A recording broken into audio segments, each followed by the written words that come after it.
Welcome to the Wheels of Faith garage. Today is a completely unprompted, super duper, gotta get it done super duper quick. Didn't even change my clothes from lounging today, as you can see. I am in my PJ pants and my slides, and I gotta do a thermostat really quickly. I was supposed to have a bunch of time tonight to do it. Didn't quite work out for me. So this looks simple enough. We need to drain our coolant and we need to replace our thermostats. Now, as we're doing this, I'll explain what and why we're doing this. Okay, so what's going on with this is that it has no heat. You have to rev the crap out of it to get some heat. Got it to where it'll blow some heat when you're driving. You come to a stop, it gets cold again. I've already flushed out the heater core, and that seemed to, well, not really do a dang thing. But we had good flow. Huh. There's a petcock over there. Just had the wrong view. Pair of pliers, perhaps? Sure. Get this dang thing draining. And yeah, there's two thermostats. One's for the engine, one apparently is for the other thing. There we go. Yeah, she's draining now. Cool. Yeah, this was completely impromptu. Did not plan on doing any filming tonight. Thought I was gonna have some time to, I guess I could have got changed, but listen, everybody does YouTube videos, working in their garage, you know, wearing jeans or Dickies or something. Well, you can just call me the jammy mechanic. I don't know. I am so friggin' tired. Jammies.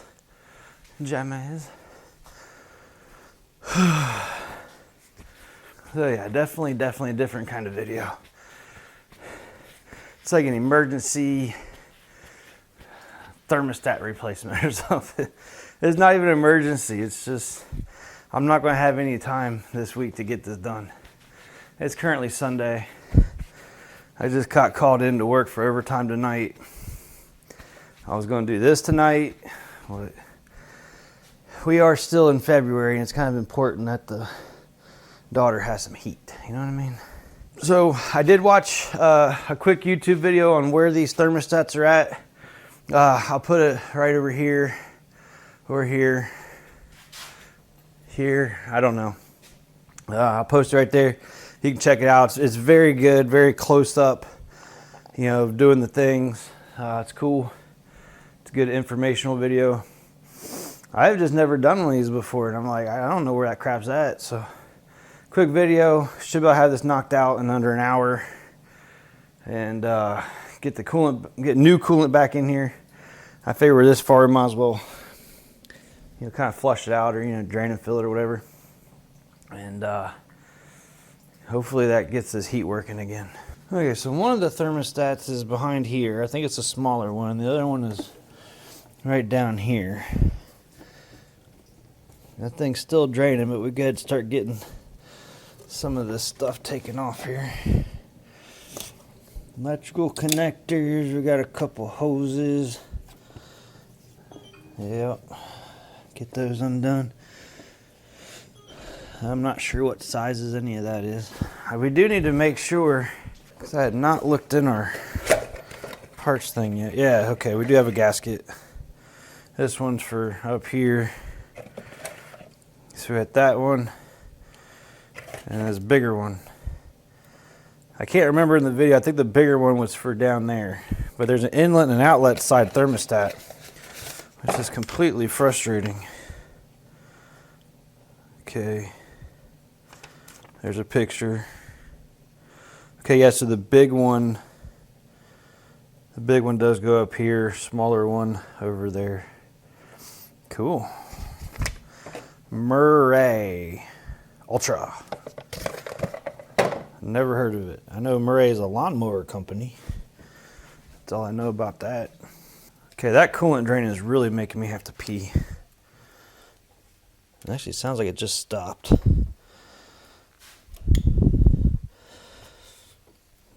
Okay.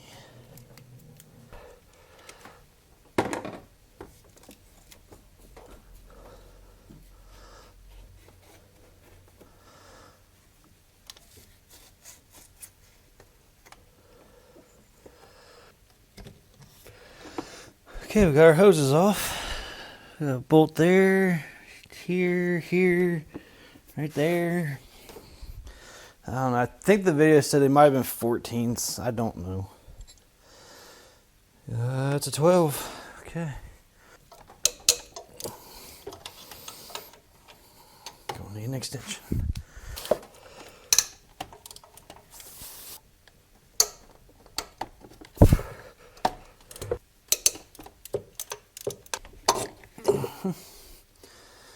Whoa, getting coolant everywhere. Okay, so it went in like that. Is there a dangly thing on here? We got a hole up here. So this is going to be the short one. We have a hole in here anywhere. No, they look different. There's no hole in that one. So that'll go in just like that after we clean that up.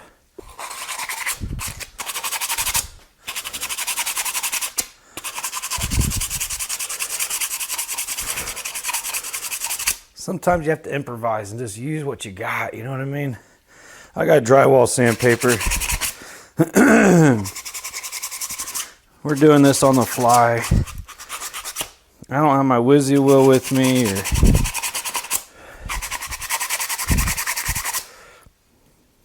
just gotta knock off the rough spots. Obviously, I would love to have this be a nice, fine, beautiful, shiny, flat piece up here, but can't do it. Can't do it today. It feels pretty good. It's just kind of some staining in there. I'm pretty happy with that. That should work just fine. And like we said, there's no hole in that.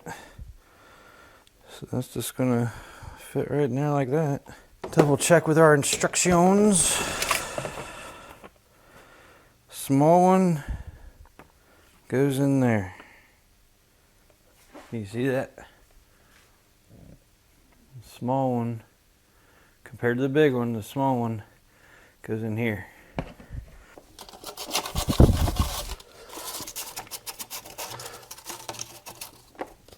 Folks, this is not the proper way to do this, okay? This video is not a how-to. This is just a video of how we're doing it today.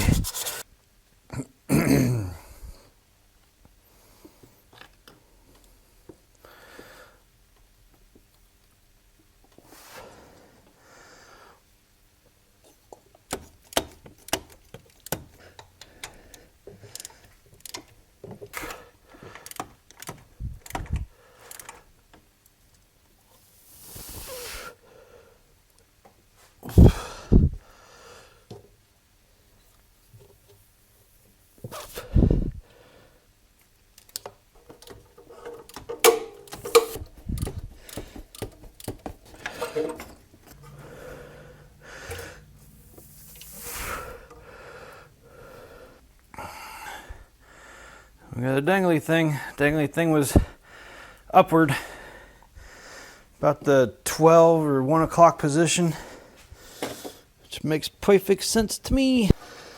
And then scrape off all that crap on the end of this guy. You can't really see it from where you're at. You're just gonna have to trust me.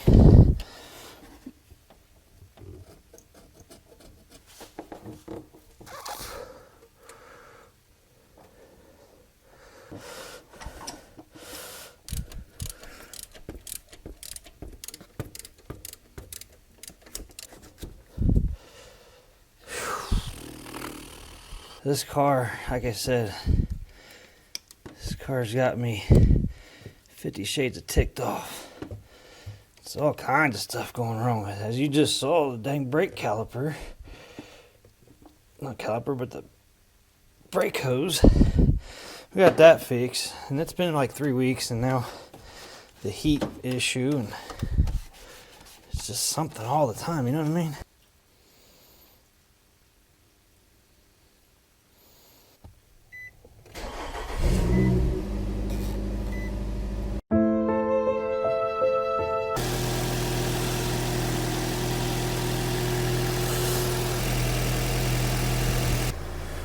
Well, this isn't looking great so far.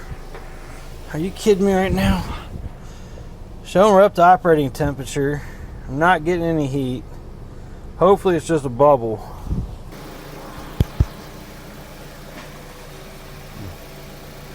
Okay, so we have hot defrost, hot vent when we're supposed to. And I'm just going to top this off one more time, put the cap on it, drop everything down. We should be golden.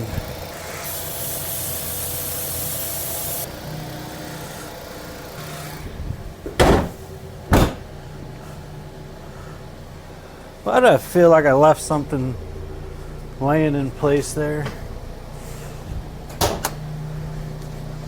I didn't double check like I always do.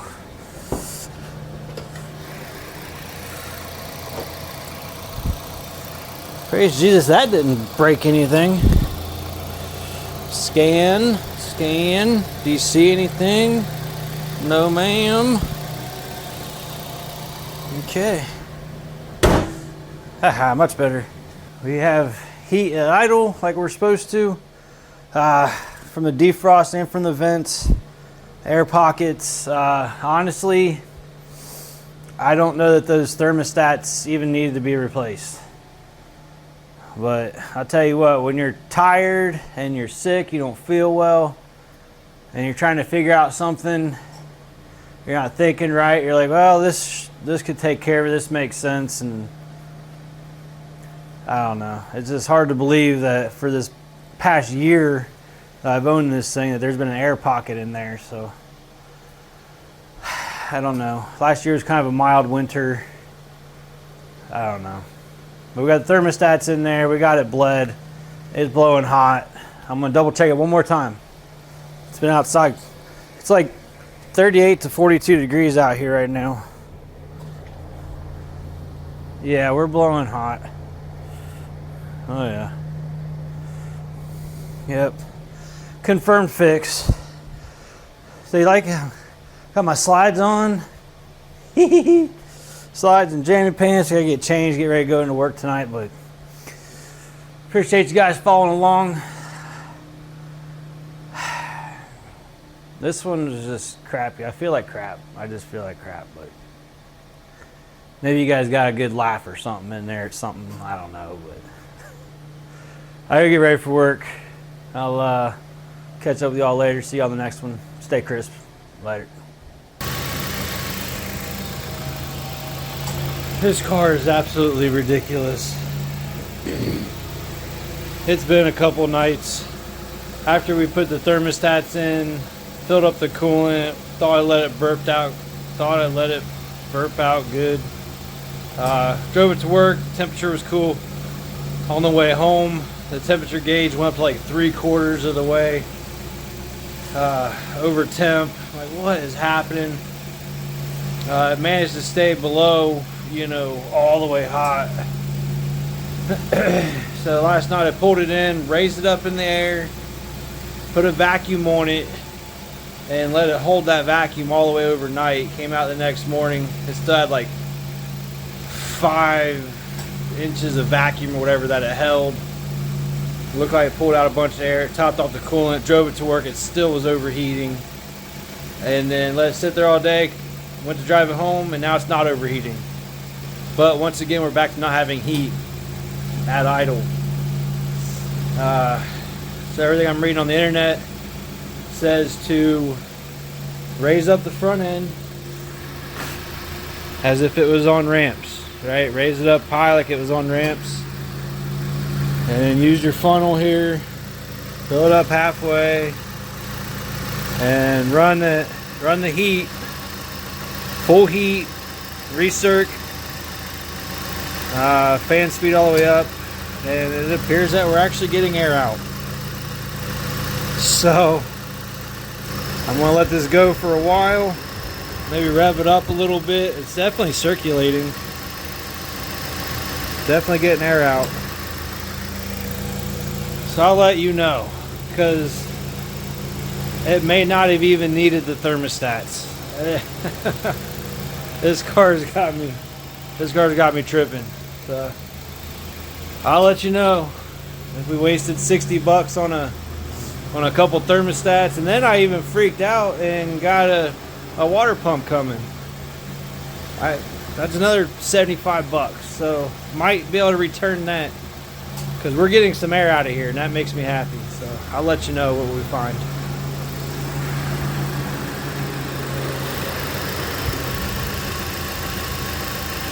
Yeah, I have a feeling it was air the entire time. I just turned it off, and look how much air is still coming out. That's with it turned off, like it's at operating temperature. So I'm gonna let this go overnight, because it's currently 3 o'clock in the morning, and then I am going to check it out again in the morning, rev it up some more if I got to. Because just on the other side of the wall here, I got some family trying to sleep. Oh, that was a good air bubble. I can hear it. Yay. Okay, we'll just let this keep on going, and we'll check back in the morning. Well, things are happening. It's the next day. I came out, checked on our funnel, and when I came out, it was empty. So I filled it up about up to here, and I went inside and changed clothes, brushed my teeth and stuff, and now it's down to there. So I'm gonna put a little bit more in there. I'm gonna rev it up, and actually let's just check really quick to see if we have heat yet. Don't mind all of that, I'll clean that up later. It's still blowing cold, so that's not what we want. So let's add some more coolant, and then we'll rev it up a little bit and see what she does. See if she gets warm. We gotta get that air pocket out of there, y'all.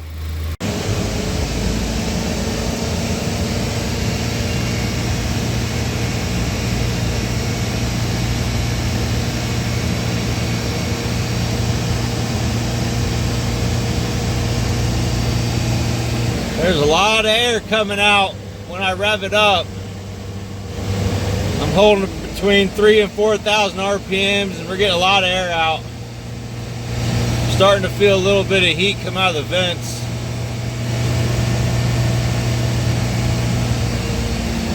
Oh yeah, lots of air coming out.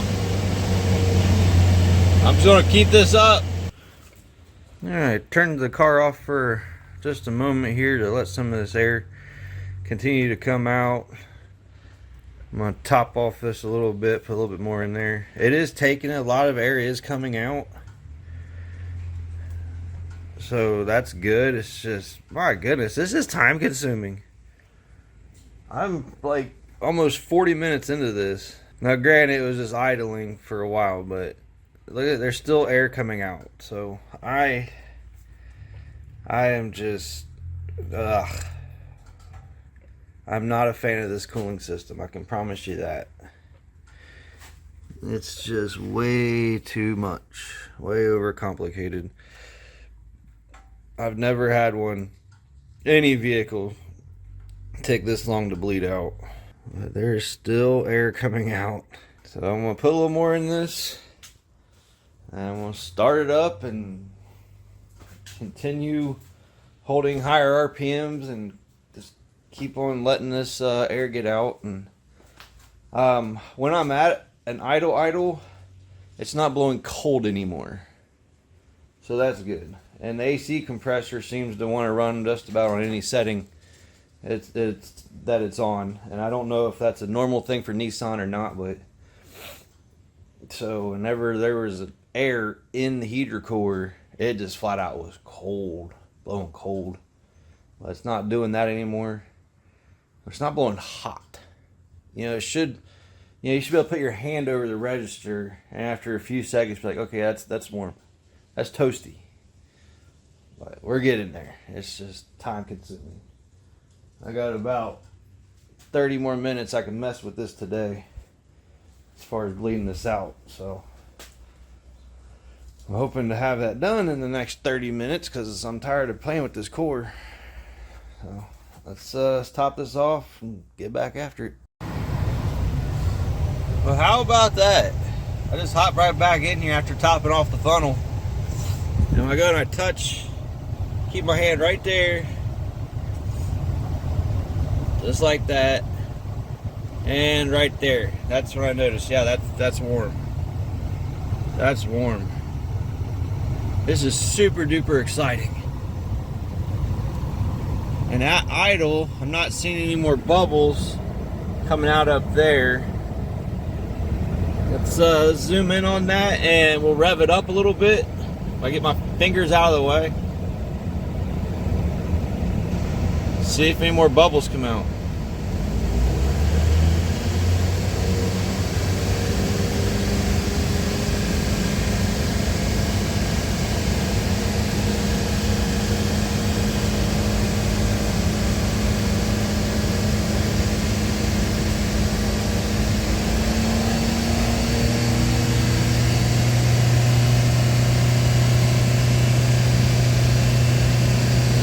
Couple.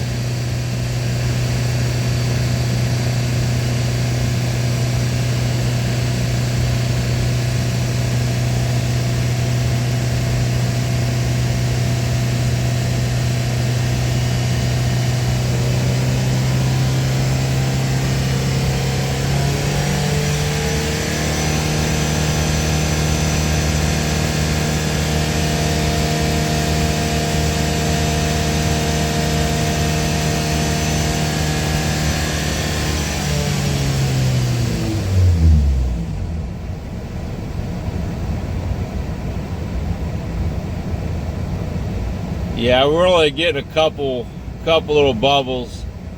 How about that? That's just awesome. It's actually getting hot in this car.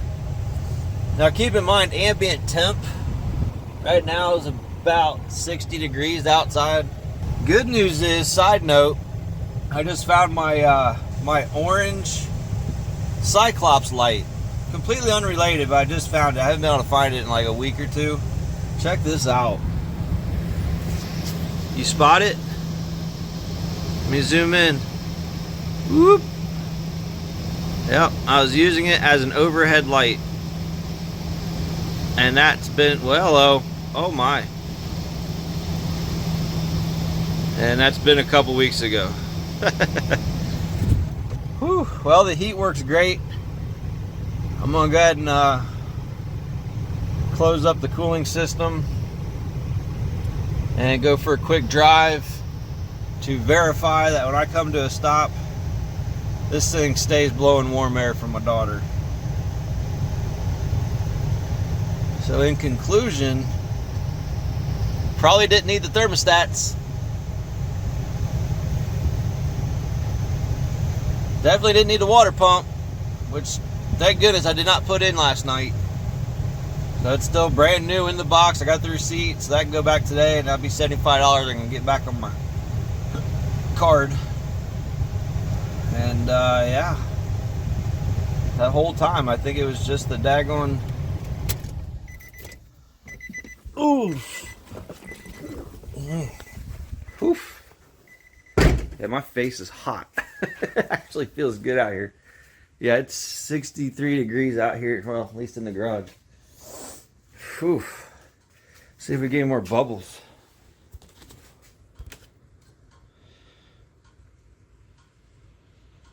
Nope. I'd say we got her. I can't believe it. Oh, a couple bubbles just came out. What time is it? Yeah, we'll let it cool for like 5 minutes. Let it, any other residual bubbles come out. Give me a chance to change for work. But, yeah, I'm going to clean all this up and go for a drive. If you don't hear from me, it's fixed. If you do hear from me, well, it probably won't be fixed, and this won't be the end of the video. Guys, it's real life, man. It's real life. I don't care how long you've been wrenching. You come across ones that kick your butt. You know, and without being at the Nissan dealership with, 12 years of Nissan experience, with all their Nissan shop manuals and Nissan computers and stuff, you just don't know if you don't have the Nissan experience. I've never come across this issue on Ford. With the 12 years I spent at Ford doesn't have this kind of issue. Typically you just hook that up, pop it off, boom, boom, boom, heat work, yes, and move on with your life, and you don't have issues like this. It doesn't require 2 days of burping or whatever. I don't know, I'm so tired of this car. But at this moment, it has heat. It's good, it's happy. And we'll just move on from there, right? I appreciate you guys watching. If this helped you out, like, subscribe. Please subscribe. Alright guys, with that, and gals, sorry. With that, I'm out. Stay crisp. We'll see you next time. Well, it's been a couple days. I went and drove it right after we got done talking last time, and she got cold again. The heat got cold again. Out driving around and coming to a stop. So finally got back around to it. Got pulled back in the garage today, and I put our funnel back on it, and I just revved the snot out of it. I held that beast at like 5,000 RPMs. Got a bunch of air to come out, huge air bubble come out twice, and I'm feeling it now, and it feels hot. So wow, my hands look really pasty. I swear I'm a mechanic. So yeah, we got her blowing hot right now. But it's done this to us before, where it felt really good and hot in the garage. And then, it definitely had some good circulation. Got a couple floaties. Oh, yeah, I got a few floaties coming up. So it's done this to us before. So I'm gonna let this cool off a little bit, get our funnel out, move a couple cars, and go for a drive. See if we finally got this licked or not. We should, because like I said, I held her like 5,000 RPMs till some flipping air came out. And we do have the cup holder piece, the actual cup holders. So we can go ahead and get our cup holder thing put in while that's cooling down. So that'll be cool. I just want this heat to work. I just want it to work. Okay.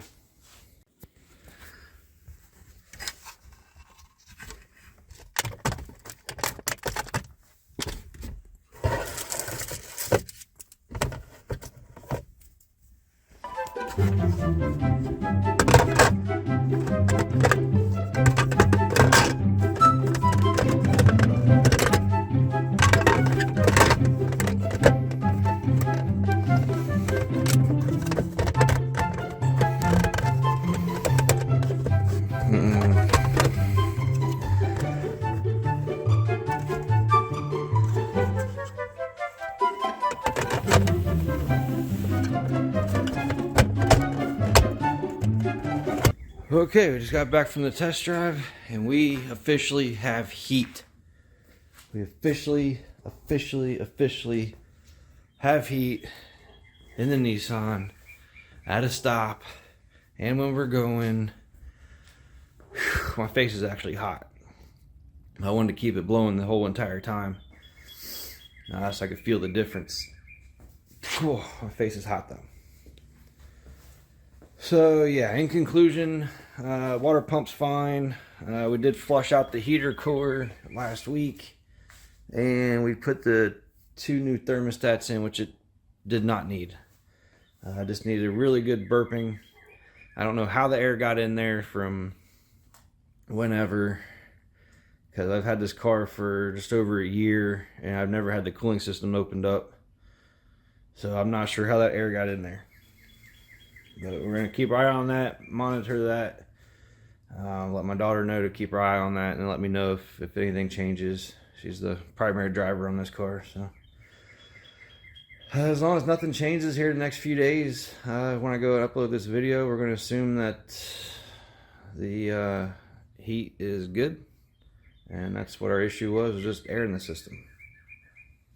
So I'm going to take back that water pump, because like I said, that was $75, and I've already put in the thermostats. I can't return those. Those were $35, but whatever. It's preventative maintenance, right?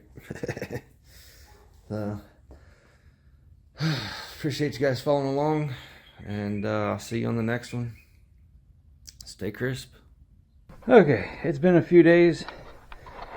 Let's go ahead and get this out of here, and I want to put my funnel on the coolant, and while it's up in there, doing one more burp, because we still don't have heat at idle, like a low idle.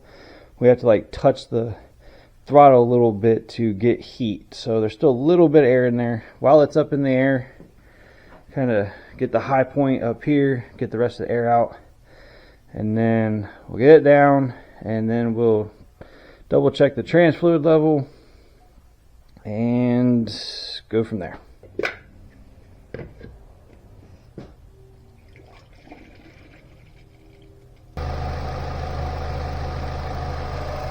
That's what I was hoping to see. That's what I want to keep seeing. Get all that air out. You know, now that it's April, you know, beginning of April, and most of the cold air is over, that's when we get things fixed around here at the Wheels of Faith garage. It's been fun. My daughter's been driving a different car that has heat. So she's eager to get her car back. I'm eager to give it back to her. So we're just going to let that keep going until it stops bubbling. And we should be golden chopsticks. Well, it's been about 2 hours later, and we're still doing this. As you can see, our level has gone down. I just got done revving it up quite a bit because I wasn't getting any heat.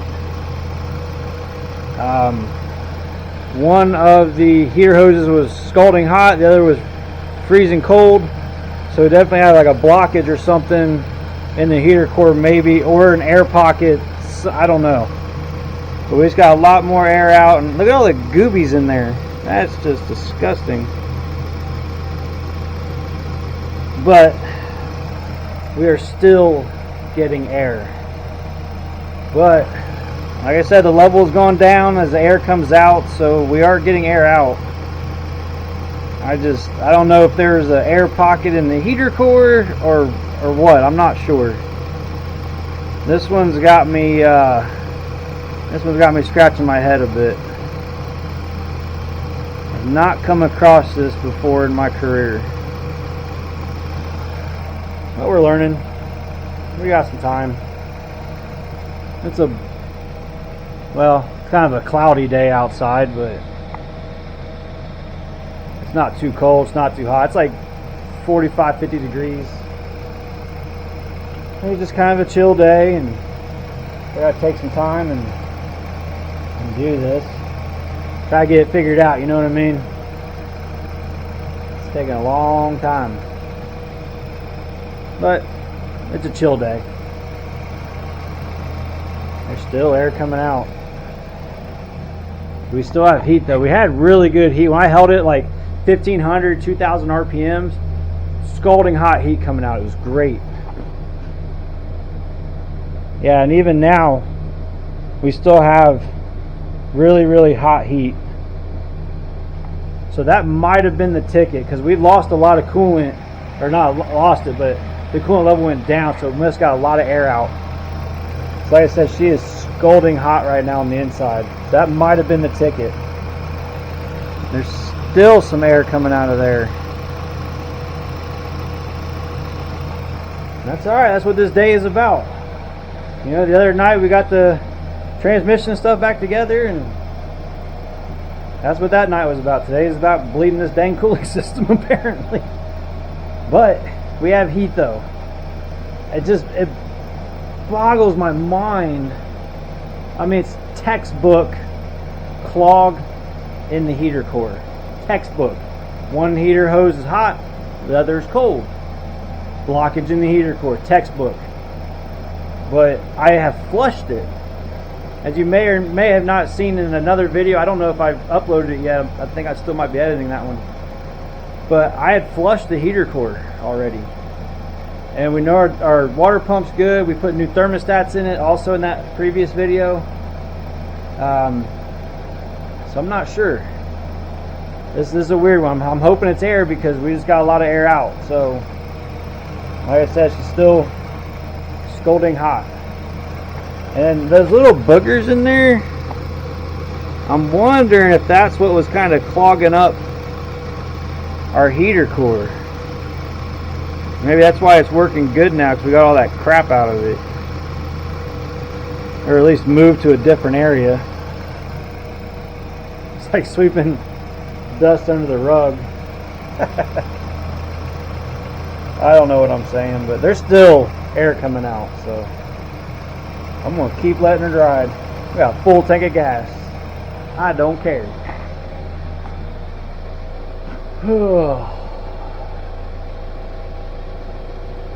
I have this odd craving for some chicken nuggets, which is weird because I've been in ketosis for almost 2 weeks. Keto friendly chicken nuggets. Someone needs to invent that. Hey, I'll check back here shortly. It's still going down. It wasn't that black line. That's where all the goobers came up. Now it's still going down. It's really satisfying though, having that air come out. Alright, I'll check back here shortly. Okay, it's been another couple hours and we got this turned off. Got it back on the floor. And it has taken the rest of that was in here. You can see the lines. I think that we definitely got the air out this time. But I've been saying that every time though, so but we'll go ahead and give it a try. Levels right there. And let's see. Oh, it's right to the tippy top. Right there, so gotta put this guy back on. I'm gonna check this guy real quick. Can you see anything in there? I think it's just a black hole for you, but I could see stuff in there. Whatever I just said prior in this video, wrong. It's not fixed. It was fixed for a minute and then it wasn't blowing heat again. It happens. It's been about 5 months now. We're into mid-September. Summertime is gone. We let the car run. It didn't need heat during the summertime here in Ohio. So now we're middle of September. Mornings are cold. Car's frosty, still have no heat. Last week off camera, I took the hoses off the radiator, took the hose off the heater core, I flushed the engine, the radiator, and the heater core, and it worked for one morning. We had heat, and the next morning we did not. The heater core was restricted once again. So I'm going to replace it. I'm tired of messing with it. As much as I don't want to do it, I got to yank this dash.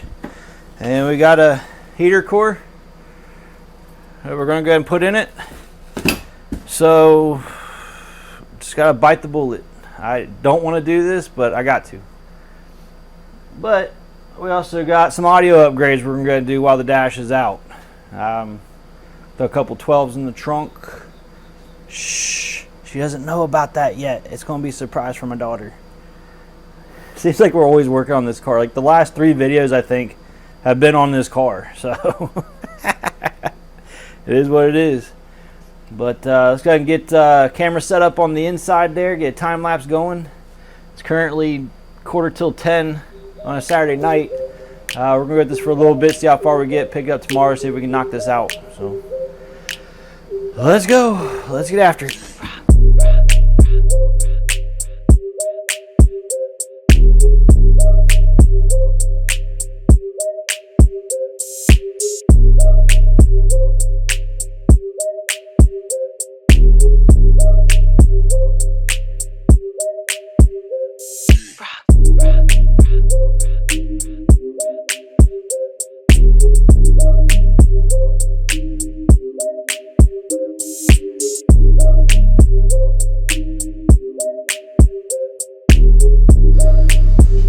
Things are coming along pretty nice so far.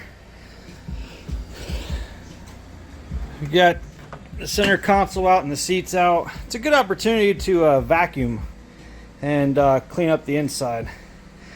But things are coming apart really well.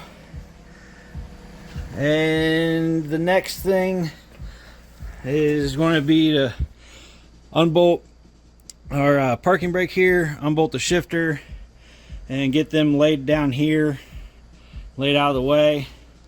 And then got some bolts here in the center of the dash. I know there's going to be some on the sides there and over here. And then get our steering column unbolted right there, and we'll put a bungee around here and hang it down to there so we don't have that wheel spin freely and pop out that clock spring. And then potentially some bolts up along up there, not sure. Then we're going to be taking out excuse me, you got dust everywhere. We're going to be taking out this new radio and installing a good one. That was a $65 unit that we'd gotten off of the Amazon, and it works, but it often freezes. The screen will freeze, or it won't connect or something. It runs super sketch. So I went ahead and got a Jensen, the $200 one with the wireless CarPlay and stuff. I've had that unit in another vehicle and it worked great, and I bought another one, just put in a Honda. I think that video already dropped. So we're going to take that exact same unit and put it in here. And then while the dash and everything's out, we're going to pull up our carpet and run some wiring for the audio. So that just works out perfect. And like I said, it'll give us a chance to get in here and clean this really good. It's not that it's filthy, it's just over time. You know what I mean? It's over time. You know, French fry falls here and there, you know? So. Let's keep going. Back to the time lapse.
this point, we have the, I'm tired, the HVAC box and the metal bracket getting ready to come out in one piece. It comes out together. I didn't know that, but Nissan things. I'm used to Ford stuff, right? So we just got our refrigerant lines taken off from back here, and now we're working on getting our 2 heater hoses off.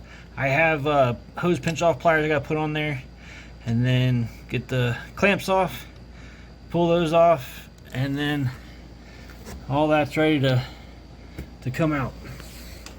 So these are coming along. It's a lot. It's my first time having one apart. Dylan's been helping out a lot. That's been making time go a lot faster, but honestly, I'm not really going for speed. I'm just enjoying working on a car in my garage. Got some music going, got the AC going, sipping on some zero sugar soda. Just enjoying it. Just enjoying working on cars. That's the way it should be. It's just pure and fun. Learning a lot, having fun. And yeah, I don't know. It's 1:30 in the morning and just kind of goofing off. No, not even goofing off. I'm tired. I'm very tired actually, but things are coming along. And as you'll see in another video where we hooked up all the wiring for some audio stuff we're surprising my daughter with, and yeah, that'll be in a separate video. I don't know if it's already dropped yet, or if it's going to drop later, but yeah, we're staying busy. So I'm going to work on getting those heater hoses off back there. Not really fun to watch. Just watch a fat guy leaning over a hood trying to get some hoses off. Oh goodness. Okay, back at it. Here we go.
I'm nervous.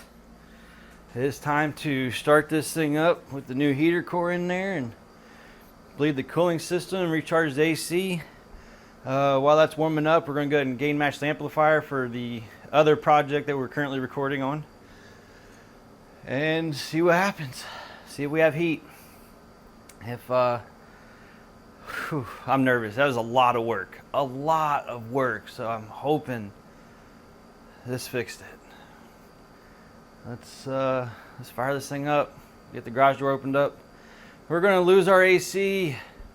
No. It's gonna be hot. It's like 100 degrees outside right now. But that'll give us some incentive to get the AC charged on this car, right? Get some cold air blowing. All right, let's start it up, see what happens. Whew. I'm so nervous. I really shouldn't be, but daggone it, I am. Okay, let's turn off the AC. Yeah, it's 77 in here, but no humidity. Oh, that air feels so good. Okay. Oh, let's get the garage opened up so we don't die of the carbon monoxides. Oh, the sun. It's terrible. Absolutely terrible.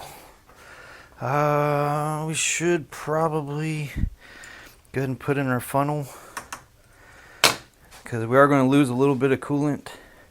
We're actually going to pinch off this line this time so we don't overfill our overflow.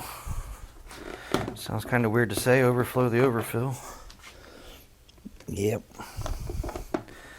We had to, after we did all the flush and we were burping it last time, that overfilled, and I was like, what happened? And it just went through that hose.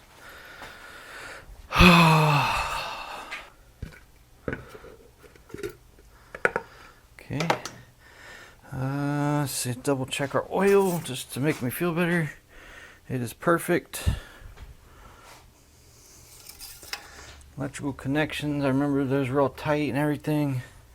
These are all tight. The battery is in the back. Once again, for the other video, if you want to see that audio install, I'll have to edit it first. I'm not sure which video is going to come out first, so disregard this comment. Alright, let's see if we can find the keys and start this thing up. Look for leaks and things.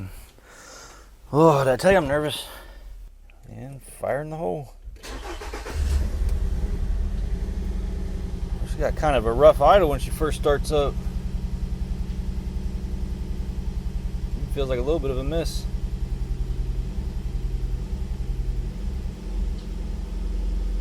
There, she's smoothing out. Might have an injector or something kind of hanging open at the beginning or something. I don't know. She's smoothed out though. So let's put a little bit of coolant in the jugs and find my coolant. It is so bright outside.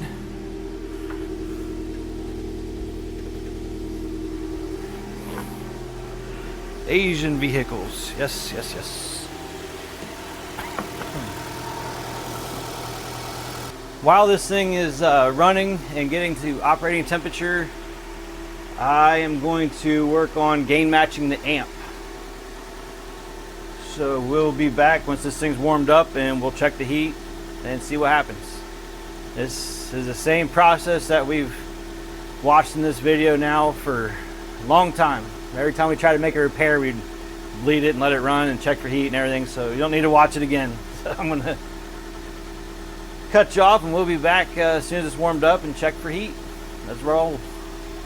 Let's roll. Let's roll. Good news. We seem to have heated idle. Bunch of stuff's going on electronically with the charging system for the audio part of this whole thing, which you can see on a different video if it's come out or not, I don't know, but we're chasing that. But after we let it burp for a bit, I had it in there running, playing with the radio, and idle, I felt some heat. So sorry if that was loud. Big sigh of relief on that. I just got to chase this electrical issue and go from there. But so far we have heat, and I will update this video in a few days and make sure the heat continues to work, and I'll let you guys know. But I think we're gonna cut it off here. We have heat. I just got to recharge up the AC and stuff. Ain't no problems there. So I'll let you know. If you made it all the way through this entire saga, I give you mad props. Oh my gosh. Mad props. Thanks for hanging around. Thanks for hanging out. Like, subscribe, all that good stuff if you want to. If you're feeling led to, go for it. And I'll catch you on the next one. Stay crisp.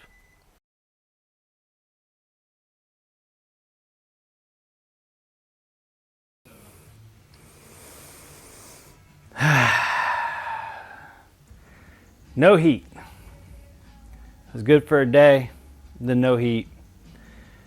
She said she gets heat when she's driving it. So that means we can get flow through the heater core, which we better because it's brand new. So the only thing left that hasn't been replaced or flushed is the water pump itself. So we're going to knock that out. We're going to do a water pump because that's the only thing left in this whole core that would prevent heat from coming through.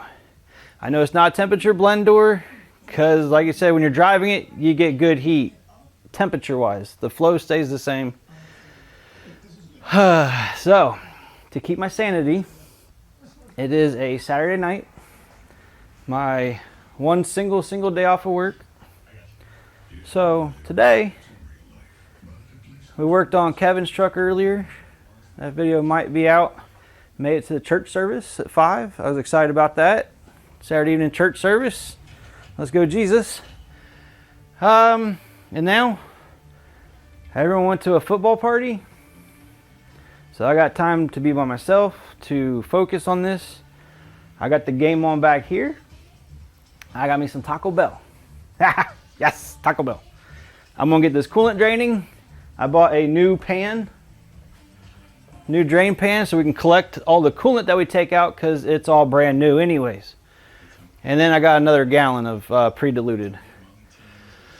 So take our new drain pan, get the coolant drain out of this. While it's draining, I'm gonna watch some football, eat some Taco Bell, and then we'll dig into getting that water pump. I was looking at the top. I raised the hood earlier, and it looks like we take out the alternator. It's right there.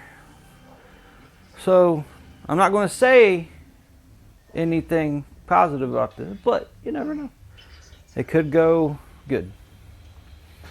Let's go. Just as much as you guys are tired of seeing this car, I'm tired of working on it. But daughter loves the audio though.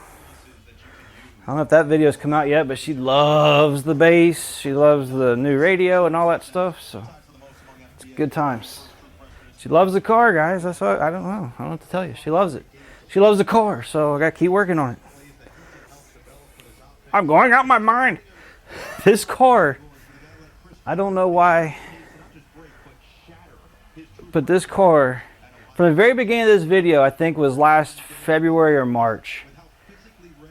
And during that time, I had quit using nicotine. So that very first part where I'm doing all the bleeding and we're doing the thermostats, that entire first part of this video, that entire week, was my first week off of nicotine, right? I quit vaping. And it was cold, right? So from that point, through spring, through summer, and now we're getting to where it's cold outside again. It's football season. This video is taking like 9 months. It's ridiculous.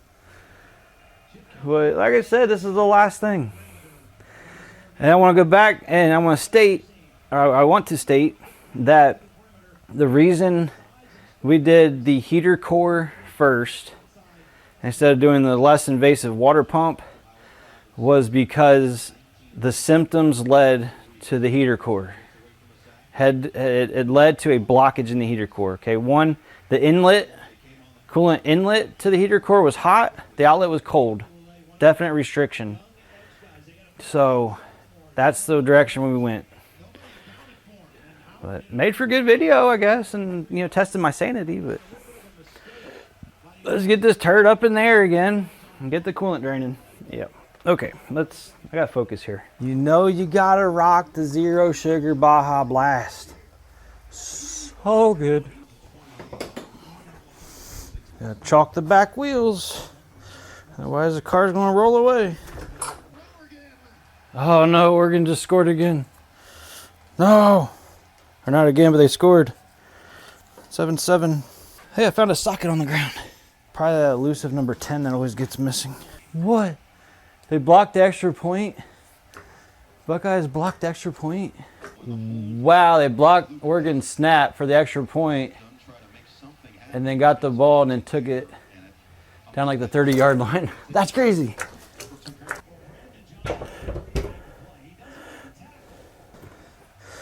Made in USA. Let's go. Drain Payne. Made in USA.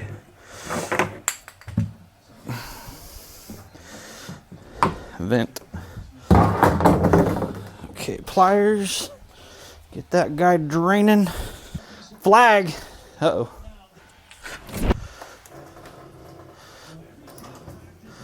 All right, we'll let that drain. Need some tacos. So I went with the Gates water pump. Let's go ahead and check it out here, see what we got.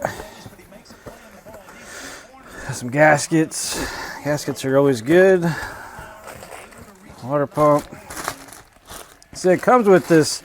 I always thought it was going to be this piece right here. And there's 3 bolts and it comes out, but it comes as a whole assembly. So let's go ahead and get our alternator off of there and we'll go ahead and replace the whole assembly. Because if something's ate away in one of these passages, I'd rather just, yeah. There's a reason why it comes as the whole thing. I don't know what that reason is, but I don't want to find out the hard way. I just want to get this thing done. I'm tired of looking at it, y'all. We need to disconnect our battery first, before anything else. Why can't I wrench today? I don't know. I got too much Taco Bell in me. Maybe, or just the wrong size socket. That's not a socket. This is a wrench. I just need to slow down and focus on what I'm doing, folks. Got me some Taco Bell in my belly. I feel good. Got some football going on. The Buckeyes about to score again. Ah, yeah. I'm wondering if I can loosen this up and set it off to the side with everything connected. Probably not. I'm thinking probably not. I mean, the thing is right under this generator or alternator. I just don't want to take all this off again because this blue one is live because there's a battery in the back. Maybe I just need to quit being lazy and just do it. I'm thinking that's what needs to happen. I just need to just do it and get it over with, huh? Let's just take it off. What side? Is it 13? Let's just take it off. I could sit here and talk about it, or I could just do it. Keeping in mind that blue wire is hot. Yep. So we're going to tape it off somewhere. Cover it up somehow. Because she's live. Let me find something to cover that up with. Just need a rag or something. I just need to keep it covered up so we don't shock the balls off of ourselves or pop any fuses.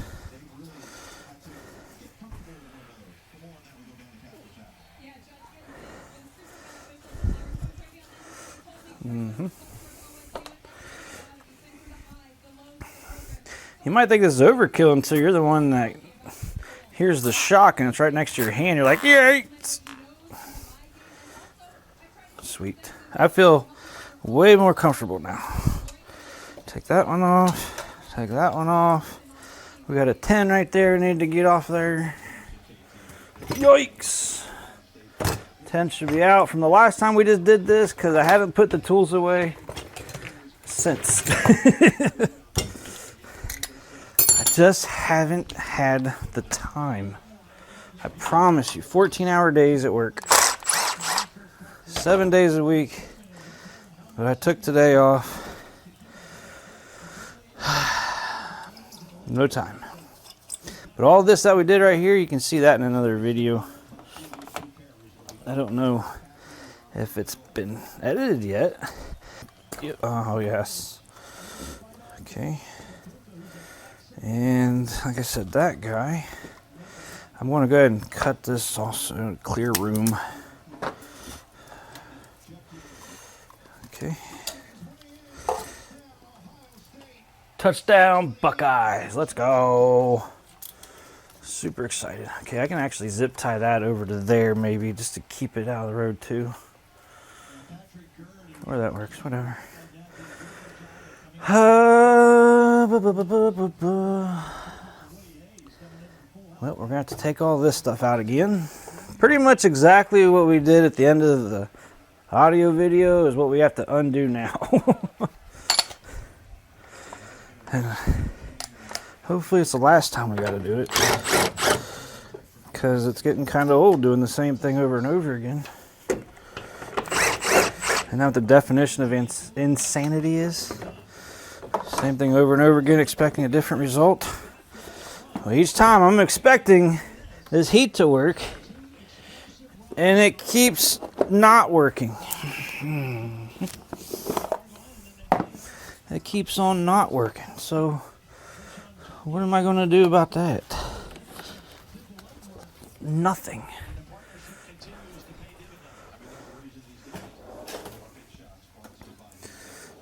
What am I going to do? Just fixing it. And apparently, if you throw enough parts at it, eventually something will be fixed. I think this is bigger than a 10. Yep, I can't remember what size though. I don't remember. Should be out though. Should be out here on the bench or on the toolbox. Because like I said, I didn't put anything away from the last time.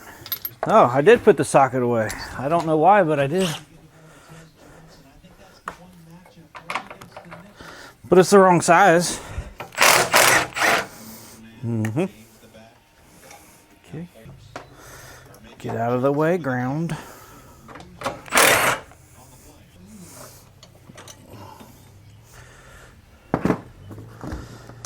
Oh, yeah, baby. We're getting in there now. We're getting down to her again. FBS. I don't know what kind of football term that is. Full belly syndrome in football? I don't know. Breakaway speed. Go, dude, go. I think you see me breaking away speed as on the way to the Taco Bell.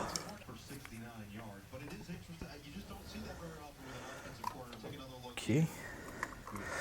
Easy. Okay. We'll just leave that adjuster guy right there. Okay.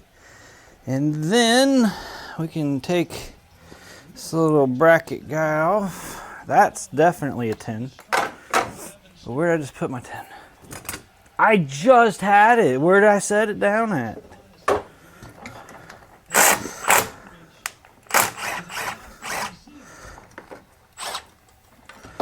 And we'll keep that together.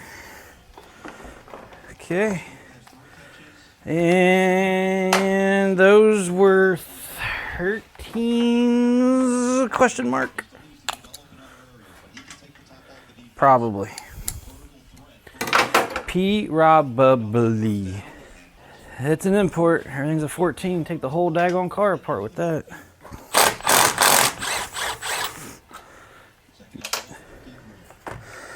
Ooh. What is that? Oregon just got a touchdown now. Why are you being so difficult?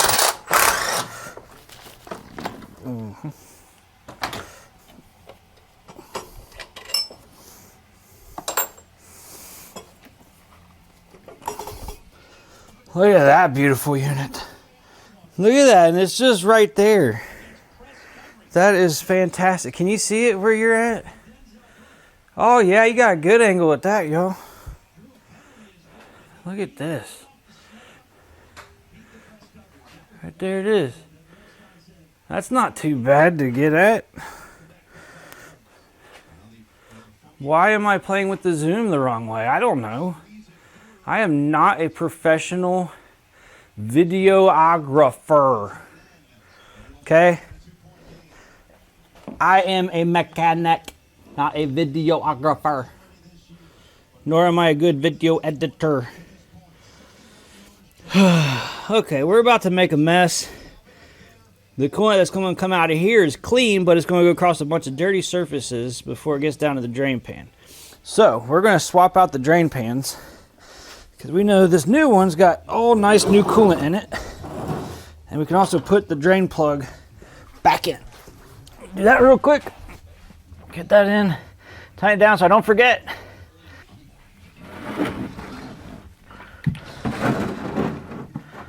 Sorry about the camera moving. That's me down here.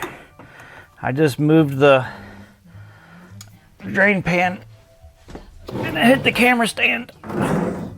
Okay. So our alternator goes over this guy and holds into it. So that's good. We got a bolt, 2 bolts there. 3rd bolt here. And is there a 4th? Yep, there's one right down there. That brings all loose from that, and then we got to get this pipe that goes over under the manifold. Did we get another interception? Don't know. Can't pay attention to the game the whole time, guys. We got to get this car done. I'm going to grab a 12 and a 13 wrench and see which one of those fits on this pipe. Smaller than a 13. Okay, it's going to be a 12 as well. So I need to get these 2 bolts off of here somehow. Yep. Oh, ouch. Can we get on it? Can we though? It doesn't appear so. So it's just in a dumb spot. Okay. Well, let's try the whole double wrench trick here to get some leverage. I think you guys ain't gonna be able to see what I'm doing just yet. But trust me, it's stupid. It is turning. It's just got some corrosion in there. I don't like how difficult. Put a little bit of some PB blaster, some liquid wrench. PB blaster, here you go. Let's put a little blaster on there. Oh! Oregon just got an unsportsmanlike conduct for spitting in someone's face. Wow. So, in case you can't see it, I'm trying to get this bolt out, and then one back here, there's a tube coming into it. And I shot some blaster up here to try to clean up those threads a little bit, because that's kind of hard coming out. And now I'm trying to get back here on this one.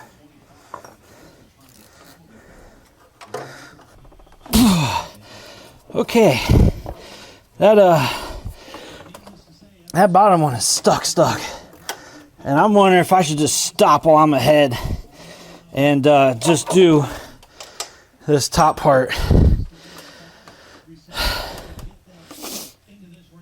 That's what I'm wondering right now, if I should do that. Well, we got 3 bolts and that guy comes out, because I have a feeling that's going to break. I think I'm gonna do that. I want to look at this and take off this old one here. Boy, I really wish I had my ratcheting wrenches here. This would make things a lot easier. The bolt came out nice. Can't really get on that one because the tensioner's in the road.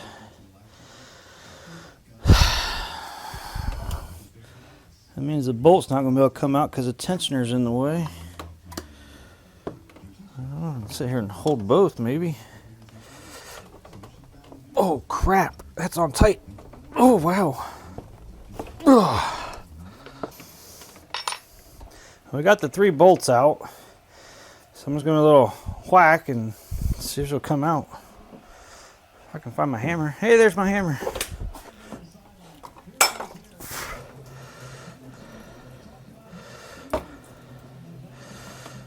Well, as far as this propeller, it looks really good. There's no slipping. The blades look fine. That's not what I was hoping to see. There's a little piece of metal right there. I was really hoping to see these fins in bad shape. Is what I was really hoping to see. I mean, they look pretty much, well, in here the blades are a lot taller, it looks like. I don't know. I could probably just unzip that and put it in there, but because there wasn't an issue, I don't see an issue with these blades. I'm hoping the issue is going to be in that housing, maybe. Maybe there's something blocked up in there or something. I don't know. But if that bolt down there breaks, all we got to do is match it up, because it's a through bolt. It threads into our new water pump housing, so it would just delay us a day. But here's the thing, I want to replace the whole housing, so I'm not seeing anything obvious with that thing. I was hoping to see the smoking gun, is what I was hoping for. After fighting this car for so much, and fighting it, I was hoping to see that water pump, like those fins, to be like deteriorated to just enough where it can keep the engine cool, but not enough to have enough horsepower to get the coolant to go throughout the whole heater core and everything. But it's got brand new thermostats in it. This has all been flushed out. The radiator's been flushed, the engine was flushed, the heater core's new now, even though I had flushed it before.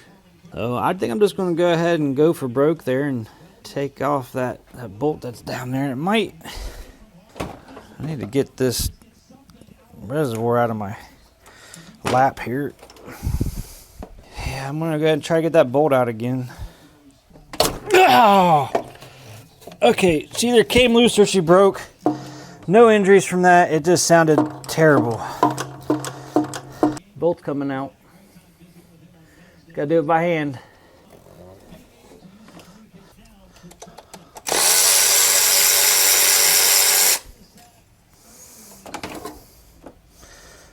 And there it is. There's our housing. Okay. There's our housing. Gasket. Other gaskets on right here. It fell. There it is. Those are metal gaskets. That's kind of nice.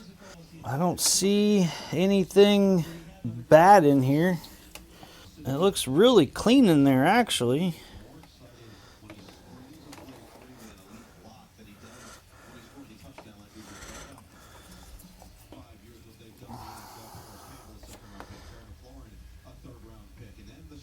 Yeah, it looks pretty much the same, y'all.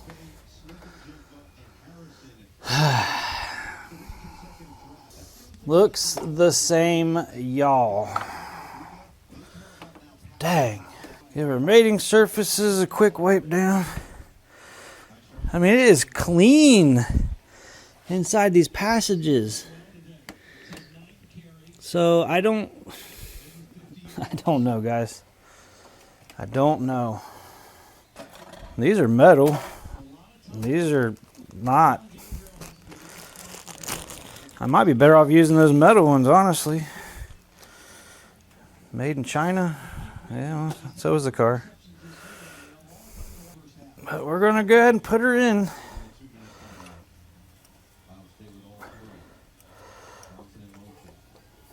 Our gasket is in place. Got our longs in there. Let's get our shorts going.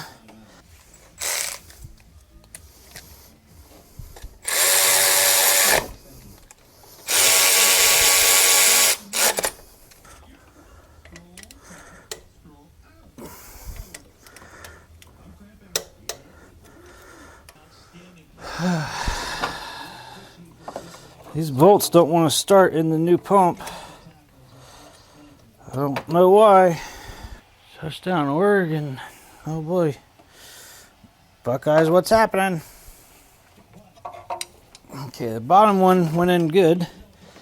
We're just having trouble getting this top one started. Couple little goobers on there, but should go. Yeah, she's just not wanting to start. I don't like that. I don't like that at all. I wonder if I loosen up the pump, that'll help with the angle maybe of that pipe. Get the pump loosened up. That allows us some more movement here on this pipe to get this bolt started. I don't want to cross thread this guy. I'm thinking that's why it kind of came out hard, as the threads weren't great. And they don't look great, actually. So I'm going to grab the tap and die set and see if I can clean up those threads. I don't know if you guys can see it. Well, maybe. Can it focus in on it? I don't know. Threads are kind of crappy right there at the top. Whoop. Whoop. Anyways.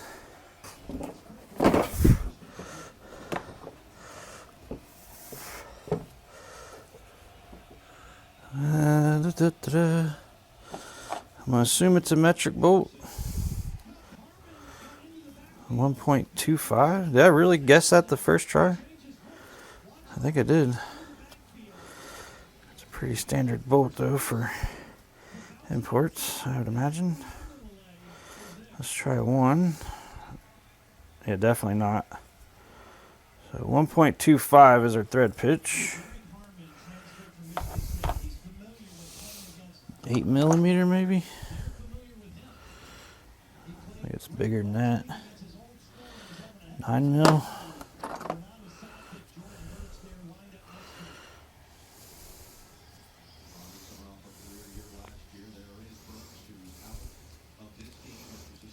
Yeah, that's way loose. It's got to be that 8 mil.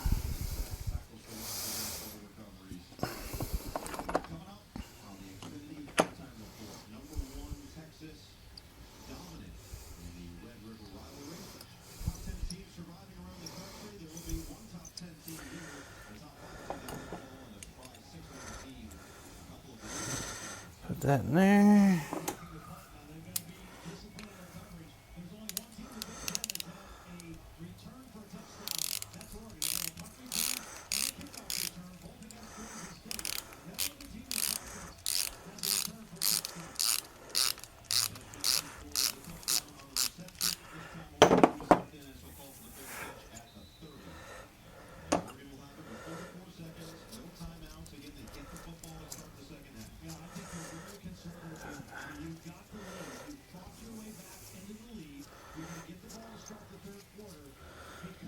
Alright, it cleaned up the threads pretty nicely.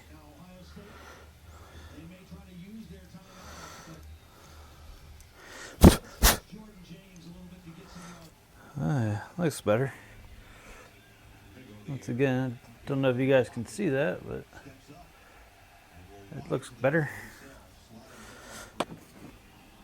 Oh, it started. It's going in. Ah, praise Jesus. Thank you, Lord.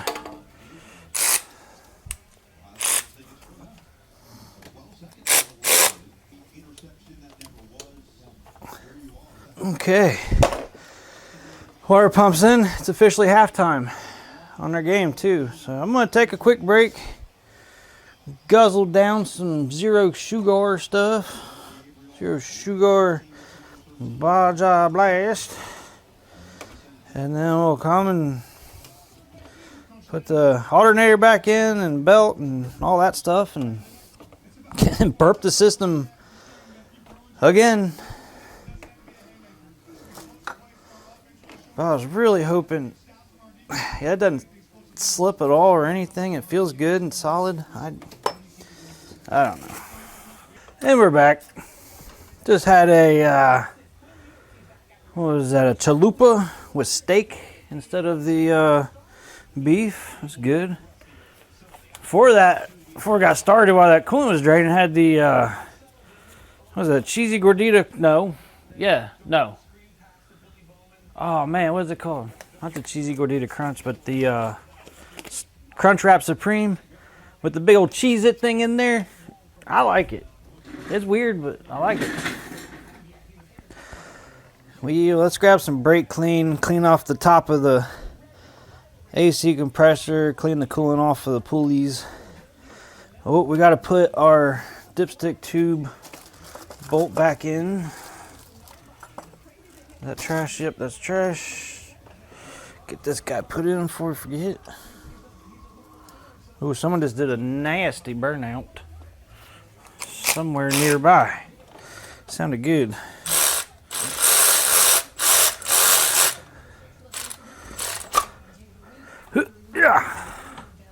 Okay. Yeah, brake clean. Where are you? Oh yeah. We got the Amazon special brake clean. That's how we roll. Get a whole case of this for like 60 bucks or something. I don't know. Excuse me. Doesn't have the straws though. I wish it did. Okay, I'm gonna need a different can that's full so I can shoot at an angle. Okay.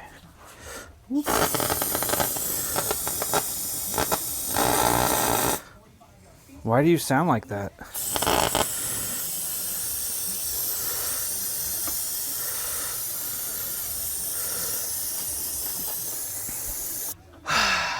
Alternator. Yes, alternator. But look at this beautiful thing. Pure power alternator. 250 amp. That'll run her audio stuff. Looks like it's going in. I'm happy with that. Well, what size was it? Was it this one? Yeah, it was. And before we send that one all the way through, we'll go ahead and get the top one in. Yep, she seems to be going in nice. Tight, okay. Yep. Tight. Torqued to specifications. I didn't say whose specifications. Ha ha ha. Loophole. Okay, so that's gonna go under there. That's gonna go in the AC compressor. That, hey, you need, oh, balls. Oh, no. Okay. Not bolt, but belt. I need you to pay attention here, okay? This is what we're doing right now. We're going back on. Okay. Are you with me? You're not with me. You're against me is what they say. You actually look good going everywhere else. Okay, cool.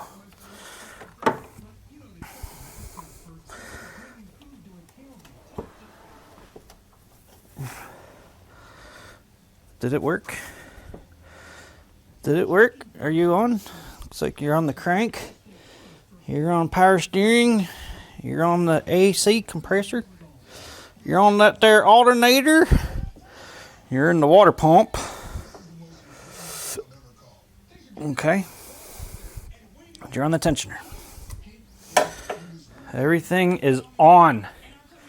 It's where it belongs as far as belts go. So what's next? We got this bracket thingy. Bracket thingy for this thing. They called it an eyepiece something. And I just don't have the maturity for anything that starts with IP. IP freely. Ignore me, please ignore me. I'm trying to keep a positive attitude, y'all. Especially considering the fact that the water pump we took off looked fine. So the fact that I'm basically back to where I started with this heating issue. Only heats going down the road. That tells me a restriction. But it can get hot and stay hot at idle. When I rev it up. So what does that one mean? I can sit here at a hot idle and I remember one time it wasn't blowing cold and I gave it a few revs and it started blowing hot, and it blew hot for, you know, the rest of the time it was idling. So are there like intermittent goobers in this? Oh, that needs to get put back in place. Yeah, sure. Something like that. Anyways, I don't even know where I was going with that. I can't remember. The fact is that it blows right now. It blows cold until she's going down the road with it. That's the long and the short of it. Which tells me not enough coolant movement until the RPMs are faster, which to me meant water pump. In my brain, it meant water pump. So,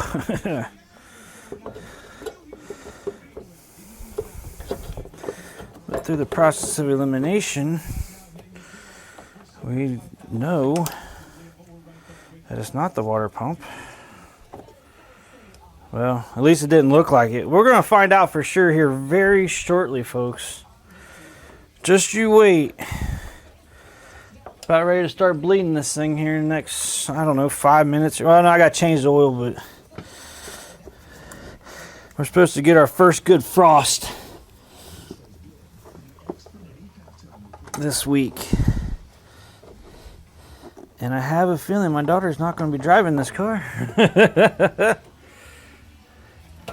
Because it's too cold. I have to sit there and hold the accelerator to get the heat to move around.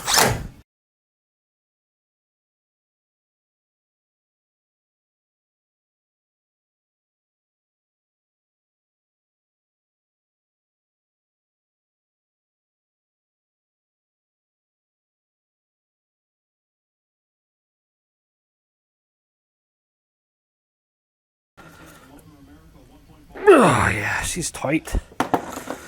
Tight. We're gonna zip tie that all together, and we're gonna zip tie that. And that's still plenty loose. It's not stupid tight, rubbing anything.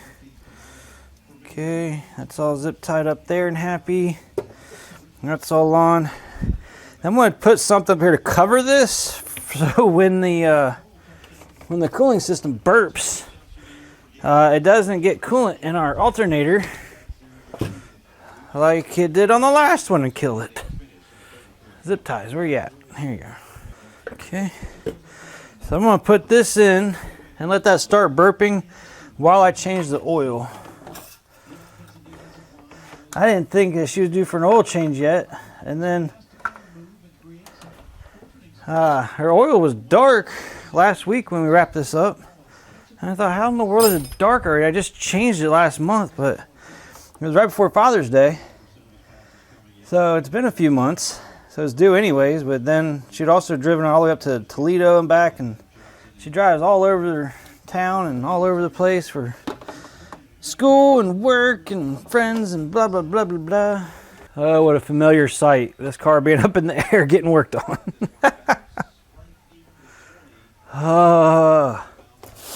It's like I've come too far now to get rid of this car. Did I rip my glove? No, I did not rip my glove. That's awesome sauce. What filter did I use here? Mobile 1. Yep, I think that's another one that I grabbed. I am a fan of wicks. Don't get me wrong, guys. I'm not against wicks. Okay. I like wicks just fine, but Mobile 1. Exxon Mobil Oil Corporation, Spring, Texas. So, made in USA. I imagine Wix is too, but protects for 20,000 miles or 1 year. Whichever comes first. When extending service, used with motor oil designed for longer oil intervals. I mean, guys, it's the most, this thing right here was like 17 bucks. Absolutely ridiculously expensive. But I would imagine there's a reason why it's so expensive, and I would imagine that's because it works very well. So, Mobile 1 filter, Mobile 1 oil, the extended performance, advanced full synthetic, high mileage, blah, blah, blah, blah, blah. It just makes me feel better. Okay, it just makes me feel better. We're gonna verify the old gasket is on the filter, the old filter. Touchdown, Ohio State. Put these sockets back. All right, we got a good thing going with putting sockets back. Let's keep going with that. Huh, I was gonna do that after I put coolant in it, but I didn't put coolant in it. Well, whatever, it doesn't matter, guys. It really doesn't matter. I'm actually gonna keep that under there in case anything spills over from here. Let this thing start sucking down some coolant. Our vent's open. This is kind of nice. Not gonna lie. Did that crusty there come off my hand, or was that in the coolant? I don't know. But if that actually was in the coolant, I don't know. Okay. Okay. That was a solid gallon or so that we got to recover. That's $17.99 saved. Been 2 hours. We're putting fluids in, so that's about what I expected. 2 hours to get that water pump in. And that's with a break and stuff. I mean, it's whatever. I don't want this level going too stupid high. I do not want this to splash onto that, alternator. Let's go ahead and get our engine oil put in there. I think what I'll do is maybe use the cap just to kind of keep that from splashing maybe. Spec is 4.4 quarts. Just running from there. Liquid gold right here, y'all. I'd love the smell of fresh oil. It's so beautiful. Pretty, pretty, pretty oil. Okay, how many quarts was that? See, there's 1.5 quarts left out of a 5 thinger. So 5 minus 1.5. 3.5. Should be simple math, right? Well, I got a little bit of some Lucas. I want to put a little bit of Lucas in her here.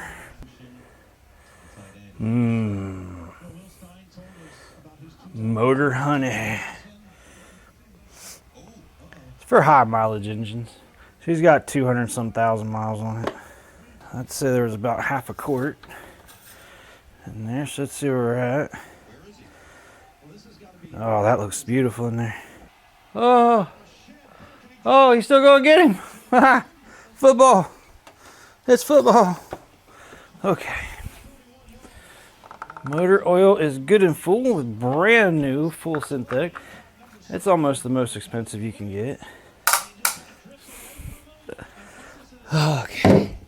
We got oil, we got coolant in here. We need to hook up our negative. And we'll go ahead and start her up and just let her start getting hot. Beep, beep, beep, beep, beep, beep. Fire in the hole. Oh, buddy. Roll the window down. We're going to leave the heat off for now. And just focus on letting the engine warm up. No dummy lights. That means we're charging and stuff. We got plenty of gas. We're just going to let her run. Oh yeah, air's coming out. So, let me address a few things while we're waiting on that. At this point, folks, you guys have seen this thing get bled for hours on end. Obviously, I've flushed out the heater. I've replaced the heater core since then. So the heater core is new, water pump's new, thermostats have been replaced. This thing has been bled for hours on end, folks. It has been bled so much, so many different times. Just won't have flipping heat on a cold morning at idle. It's an issue if she'll let the car run for half an hour with the defrost on and the heat on and it doesn't blow hot air.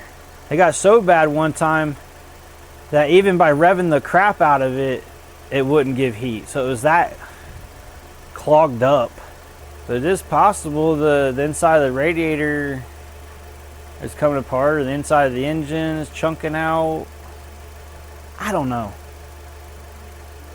I am so confused on this one. I mean, dead to rights, I verified that there was heat on one side of the heater hose and not on the other. So definitely there was a blockage. I verified that once in the garage when I was bleeding it. And I revved it up, and then I had good flow through it. But maybe with the new water pump, but the water pump looked fine, the blades look fine. I don't know, folks. All right, I'm gonna take a break. I'm gonna let this thing get hot. We'll jaw jack here shortly. I'll let you know what happens. All right, we are at operating temperature. There's no heat yet inside, but obviously we need to burp it. Just let it keep on bleeding. The Buckeyes are currently losing by 1, so whew, stress. All right, the cooling fan's on. So we've definitely reached operating temperature. If any good came out of the night, we got to eat some Taco Bell and watch some football. And we did an oil change. So, if that's any constellation at all, that's something. First floor. I'm sitting here and rev the P word out of it. Yep, that's real good heat. Now, the big question is, will it stay there at a slow idle? That's the question of the day, folks. All right, I don't think you guys can see me here. I want to put my hand on the register right now. So 1 Mississippi, 2 Mississippi, 3 Mississippi, 4 Mississippi, 5 Mississippi, 6 Mississippi, 7 Mississippi, 8 Mississippi, 9 Mississippi, 10 Mississippi, 11 Mississippi, 12 yeah, okay, that's hot. Okay, so right now we have really good heated idle. Really, really good heat. And it came in quick. This is very exciting for me, guys. This is how it did on Kevin's Nissan Titan. Kevin, not the other Kevin. It came in and it stayed, and it's been doing good. This feels amazing. I am really happy with this right now. It's staying hot. So that was the front of my hand. If I go to the back of my hand, like I said, you guys can't see me, but imagine taking the back of your hand and putting it on the vent. 1 Mississippi, 2 Mississippi, 3 Mississippi, 4 Mississippi, 5 Mississippi, 6 Mississippi, 7 Mississippi, 8 Mississippi, 9. Yeah, okay, that's as long as I got it. So it's blowing hot. It has really good heat right now. Really, really, really good heat. I am super excited. I can't explain it, but really good heat. It's actually really hot. Okay, I'm gonna turn that down. So we're at operating temperature. We got good heat, amazing heat. We're gonna turn the car off. I am so excited. Now, I don't know if it's false hope, but it was hot, and I like that. I'm gonna leave it off for a little bit, 15, 20 minutes, top it off. Put a little bit in the overflow and see what happens. I'm not gonna get my hopes up, okay? And like I said, if for whatever reason it quits again, we'll replace the radiator and do a whole nother flush, new thermostat. I don't know. I've thrown all the parts at it. A radiator doesn't make sense. Nothing else makes sense. Everything that I thought made sense doesn't make sense anymore. Everything I thought I knew about life in general, I have no idea anymore. What if the throttle body had a crack in it causing air to get in the cooling system? I'm just playing. There's no way. It has nothing to do with the thermostats. It goes through the engine, through the passages, in the heater core, back out through to this part of the engine. So it bypasses both thermostats. And it gets to operating temp quick. So the thermostats are working just fine. It's weird that there's 2 of them. That's kind of weird, but I'm not an engineer. The fluid's down already. All right, let's top that bad boy off. We'll let that cool down and everything settle up nice. We went ahead and grabbed our Code Red. I wish Taco Bell had some Code Red. I don't think any fast food restaurants offers Code Red, do they? I remember my first Code Red. It was 2001. We were driving up to Six Flags, Worlds of Adventure, up there where it used to be. No, Six Flags is what it was when it closed. It used to be Geauga Lake, up in northern Ohio. And we were going there and we stopped at a gas station and I got one. It was so good. Oh, Ohio State 31, Oregon 29. It's a heck of a game, y'all. It's 10:30 at night, y'all. How you spending your Saturday night? Watching football, hang out with the fam? I'm flying solo tonight with the cars and the garage and some football and some Taco Bell. Toxic smell. Taco Bell. Woo-hoo-hoo-hoo. Oh, that was close. Oh, man, this game is so close. 3 minutes left. 31-29 Buckeyes. Woo-hoo-hoo. I don't know what's more stressful right now. This car's heat working or this ball game. Oh, things are happening, folks. Oh, boy. Oh, so much anxiety. Oh, man. Sorry, folks. I'm woo. What's happening here? This thing's cooling off, right? We need to top her off some more. No. Nope, she's doing all right. The level will go down as it cools down. That's why we're just going to top it off. Yeah, we'll let her cool down a little bit. I'm going to go ahead and put this cap on and get this thing outside, let it cool off, and see what happens. I'll tell you what, I'll give it a few more minutes while I watch the rest of the game. I'll be right back. I got to see if we got heat. Let me see. I got to see if we got heat. See if there's heat. I was going to get washer fluid when I was at the O'Reilly's.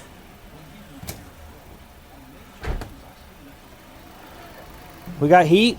Yeah. Can I turn it off and then back on? Yeah. The thing with mine is it would get cold when I would stop at a red light. Did you hear the way it sounded though? Mm-hmm. I don't think I've ever felt heat this hot in my car. I said the same thing. I said the exact same thing. About my car? Yeah, earlier when I had the heat going. Because the general rule is you got to put the back of your hand up against it and count 10 Mississippis.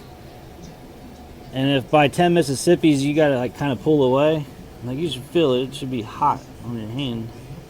Well, can I change it to cold and then to hot? Do it. Folks, it's currently blowing hot. So once again, I'm not even going to outro this. Hey. Jake, pick a different outro from before. Hey. Apply it to here. What's up? You have to go with me. All right, let's go. Sam and I just went for a drive in the truck. And that was her first time driving the F-150. Went around the block and had a good time. What do you mean, uh-uh?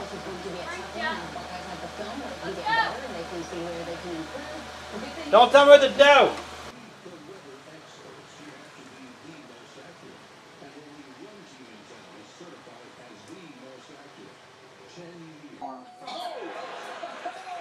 And the Buckeyes lost.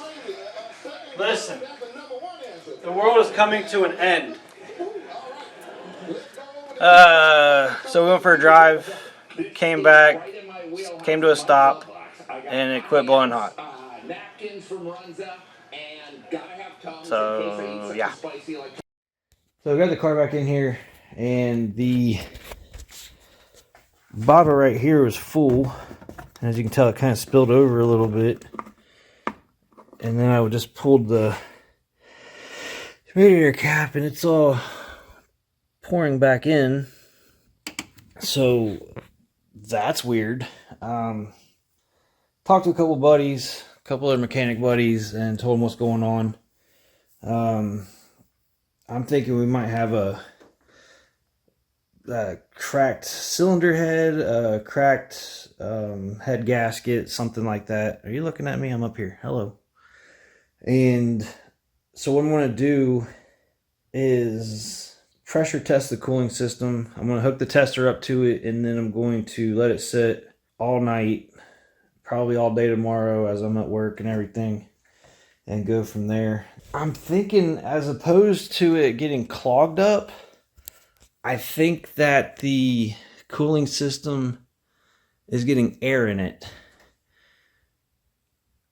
because that's the only thing I can think of. We've flushed this so many times, so I'm thinking, base engine issue probably, crack something, and a small crack, just enough to aerate the cooling system. So I'll put the coolant pressure tester on there, and then I will pull the plugs. I'm probably going to scope the cylinders, see if there's any visual in there. My buddy said to check the spark plugs. You know, that'll be a good dead giveaway. I can read that. So there's a good chance we might be putting a motor in this car. That thing done draining back in there yet? Bloop, bloop, bloop, bloop, bloop, bloop, bloop, bloop, bloop, bloop. And I don't know why it did that. It would have expanded. Went past the cap. It's probably, the cap might be junk, but it feels fine. Boop, boop, boop, boop. I'll be looking in here about halfway. I might just pinch that off and hook up the pressure tester. Bloop, bloop, bloop, bloop, bloop. It's like milking a cow. Totally planned. I have no idea what milking a cow is like at all, because I am not a farmer. Oh, things are happening. Relax, buddy. Relax. It's gonna be cool. Oh my land. That's not even the cooling system pressure tester. Where are you, buddy? Found you.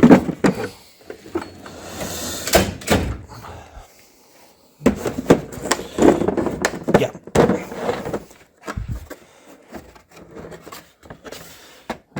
Yep. Maybe. I don't know. It looks kind of like the size, maybe. It might be kind of big. Oh, she's filling up. Okay. Where's our pinch offs? Woohoo. Pinch it off. Let's go. Okay. And will that go on there? Will it? I don't know. We're going to make a mess? Probably. Hey, that feels like it went on.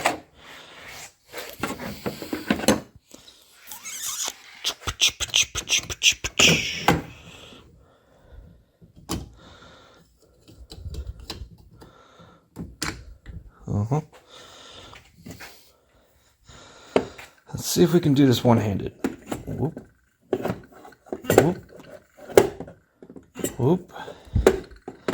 Maybe right-handed. Well, get my fat finger out of the way.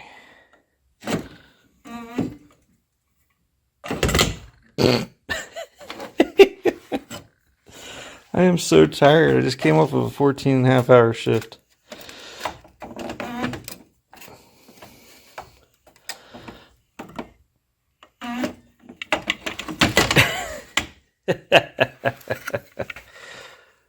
Oh, this is too fun. Why would we use a camera stand that we bought? This is way more fun. We're going to take it to like 13 psi. I don't know what the cap's rated at because it's an aftermarket.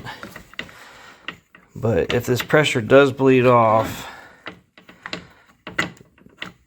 and it's in the cylinders, then we'll know that we need to replace the engine. I priced them out. You can get a used one for like $600. Oh my Lanta. Okay, let's go right between the blue and the white one, just so we know that we were right on the line. Let's do that. Yep. Okay. All right, we are right there. So we're going to set this off to the side. All right. Good night. We'll check on this tomorrow. Folks, we're out here again. What time is it? It's 1, so 5, 6, so exactly 8 hours later. Let's check on our cooling system. That's been pressurized. And we are way down. So we're not bottomed out yet. So there's still technically a wee little bit of pressure in there. But in 8 hours, we lost, call it 12, 13 psi. So I'm going to pump this back up. And I will do this all week until I either see a puddle on the floor or the engine, cylinder full of coolant, to guarantee one way or another we're going to figure this out. So give me 2 seconds here. I'm gonna pump this back up. And there we go. And then we'll check it again when we get back home from work tonight. And see where we're at. Well, I know where we're gonna be at. We're gonna be at like no pressure. And I'm gonna pump it up again. And just keep doing this all week long. Now yoink the spark plugs and I look on the floor and we're gonna see where this is going, where we're losing pressure or something's happening, because we gotta figure something out. So another 14.5 hour shift down. It's 5 o'clock in the morning. This thing's been setting for, well, 14 hours, right? Since 1 o'clock, so math, I don't know, a long time. Absolutely no pressure whatsoever. So we are losing coolant pressure somewhere. Not exactly sure where, but I borrowed my buddy's bore scope.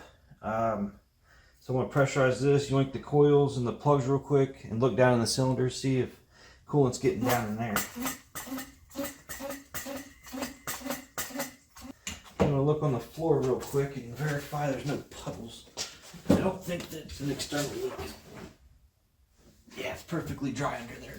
Ugh. So, let's go ahead and pull these real quick. Take a quick gander down in the holes.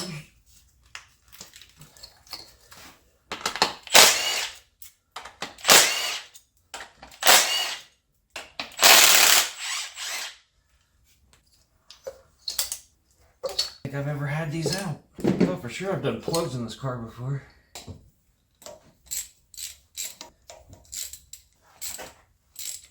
Ooh. Oh, that one's really hard to turn. We might have our answers, folks. Tell me it doesn't look like coolant in there.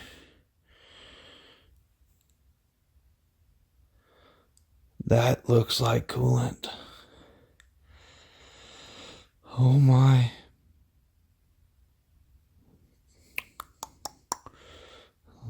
Would you look at that though? That looks like coolant. Mm-hmm. Oh, that one's wet. It's wet. This would be cylinder 3.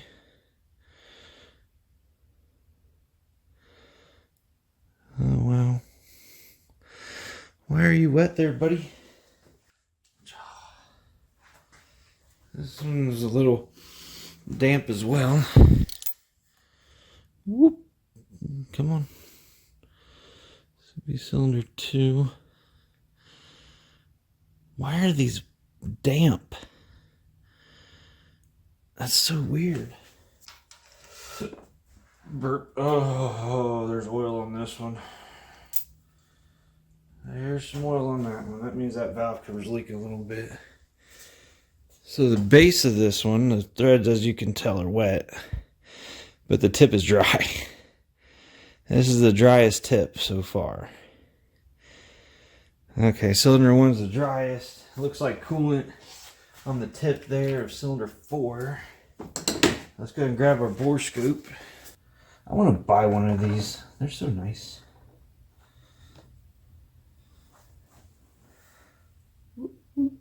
Wipey, wipey. That. Ow, ow. Got you on the old phone today. It's quicker than setting up the camera. And it's easier for editing. Yeah, she's a little wet down in there, you can see. That's not what I'm worried about. This is the nice cylinder, actually. Yeah, it looks pretty dry. We got some numbers punched into there. I don't know what they mean. Alright, just part numbers. Nothing too crazy in there.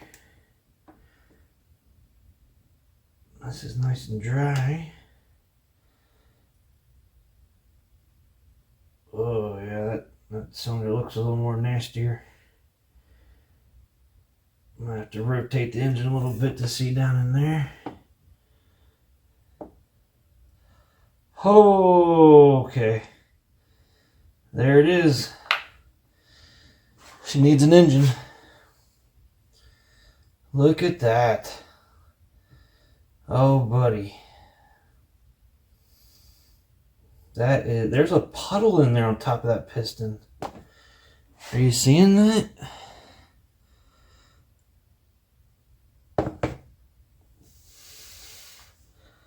Wow. Okay. Dang. Okay. Well, at least we have an answer now. Let's go and check out what's down in here. Slow and steady wins the race. That one actually... there might be something in the corner. But still... Cylinder 3's got a puddle. Oh, man. That is a bummer. Well, now we know. Get you a closer look in there. Oh, man. That is a puddle. Okay.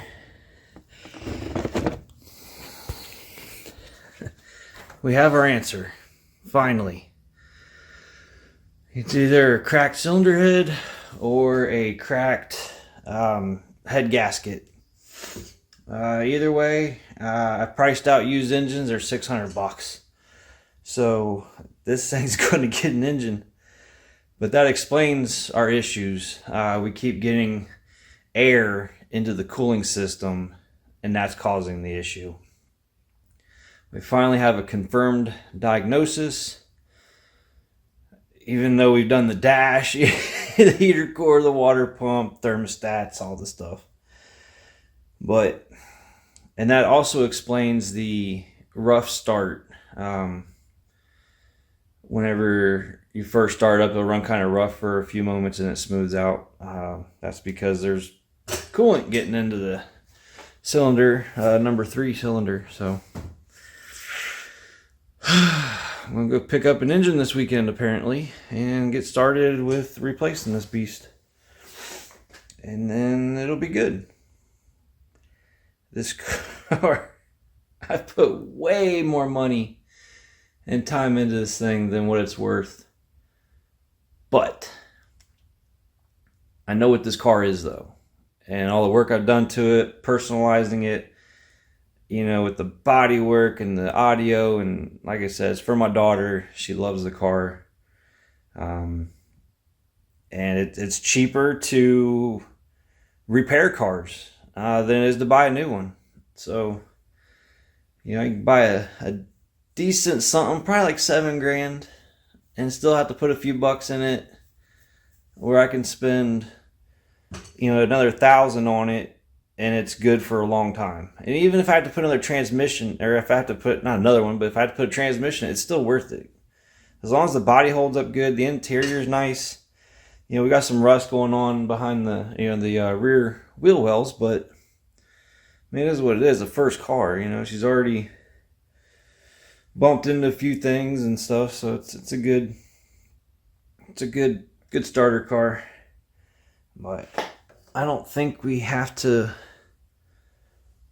I don't know. We'll deal with the engine. Talk about all that in the next video or in the next session of this video or whatever. But this was a big turning point today. This morning was it's a big morning. We have a confirmed diagnosis. So we'll be back when we go grab.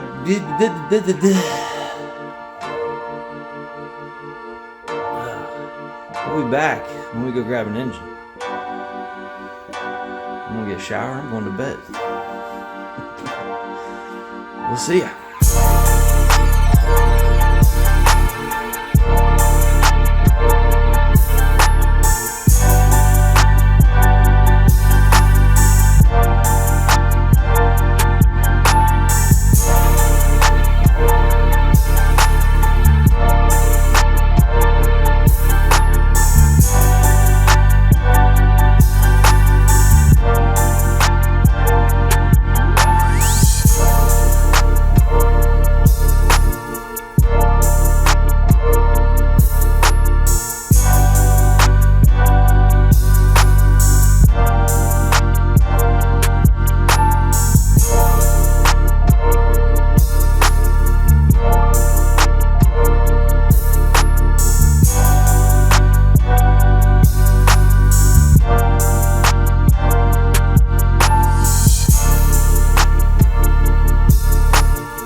So while we're watching the time lapse of me pulling this engine out, I want to talk about how we finally came upon this diagnosis.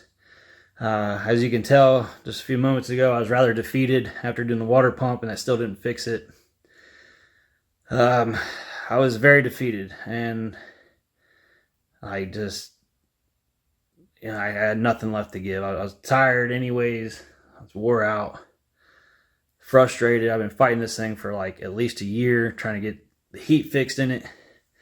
So my daughter, primary driver of this vehicle, she suggested, why don't we pray? Why don't we ask God to show you what's wrong with it? Just so as you know, as a matter of fact, just, well, did you pray? Had I prayed at the very beginning, we might have figured this out a long time ago last year. But anyway, she led me in prayer. My wife and I and her, she led us in prayer for clarity of my mind and to get this figured out. So the very next day, God put a couple people in my path here that I was talking to, and we got to talking, and then it just was clear as day, like, oh yeah, why don't you just pressure test the cooling system and then put a bore scope down there, and which I'm sure that was one of the things I might have mouthed off at some point, but never put too much thought into it. And I mean, basically we weren't really losing any coolant, but I'm getting in a tangent here. Jake, cut that out. Make me sound smart, Jake, during the editing. Anyways, very next day, figured it out. Pressure tested it, and as you saw, had coolant in the cylinder. So just a little testimony that, pray about it. Even the stupidest things, the smallest things. I've been a mechanic for like 19 years, and I'm like, oh, I know what I'm doing. I don't need Jesus. I know. It sounds stupid when you say it out loud. But when you're in the moment and it's just what you've done all these years, you just jump into it and like, oh, it's this, this, or this. And, it's this because this is happening. So you do it and then it doesn't fix it. And you get the next thing that it should be and it's not. And, had I just took a moment, prayed about it, God would have led me to the diagnosis a lot sooner. And in the very first part of this whole project, you saw where I was coming off the nicotine and stuff. I wouldn't have had to be out here in the garage trying to think and work, replacing thermostats, while coming off of the nicotine and dealing with the chemical change in my brain. That was miserable. But like I said, folks, no matter how small it is, pray about it.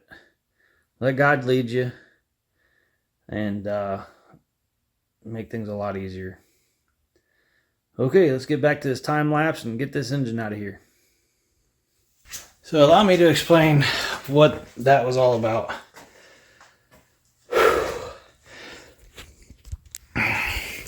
So the shop manual says to get this engine out, you leave it attached to this cradle. I think that's what it's called. I'm really tired, but it stays attached to this cradle, and the cradle and the suspension, it all comes down together. It drops from the bottom of the car. So it would all come down, and we have to slide it out. I have no way of getting that down and then bringing the car up high enough to clear that. I'm not able to do it in this garage. Well, you can really see the imperfection in the paint there from where I sprayed it but didn't put enough clear on it. Yeah, I'm a body guy for sure. But anyways, by getting this engine to cock that way to diagonal, we're able to get it up out of there. Oh my goodness. That was a chore. So, what we're going to do here now, either tonight or tomorrow, I don't know, it's after 11, I'm freaking whipped. We're going to separate the transmission, and then we're going to transfer all the stuff from here onto that one up there, and then take that down and attach the transmission to it, and then take it all up and put it back in, and spend another 6, 7, 8 hours putting it back together. Whew, that was a chore. But this gives us an opportunity to go ahead and put some new parts on. This power steering hose down here has been slowly leaking for a while. I've been meaning to get that replaced. I'm going to go ahead and do it now. I'm thinking about doing the motor mounts. I was going to take a gander at those while this was out. Actually, that one back there doesn't look bad. With the one over on the side here. Let's see what it looks like. Yeah, it looks kind of worn. Should probably go and grab one of those though. One down there though does not look terrible. Ooh, I'm tired of leaning over this car. Yeah, it doesn't look bad. And the one up here, where's that? I've already replaced it. It looks like garbage, but it's the way it's supposed to look. But that's already been replaced, so I might just go ahead and grab the transmission mount one. Hooey vey, yeah. Would have been a lot easier if we had a lift. But we don't. We don't have a lift. That's alright. We're making it work with what we got. Alright. I think I'm going to definitely clean up and call it a night. I'm whipped. I'm too tired. And when I get tired, start making mistakes. So, we're a good stopping point. So we'll see you probably tomorrow morning.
Folks, let's go ahead and stop the time lapse for a little bit of an update, let you know what's been going on. As you see, we have the engine, the new engine hooked up to our transmission, old engine's over there. All the parts that we had recently replaced on the old engine, we put on the new engine.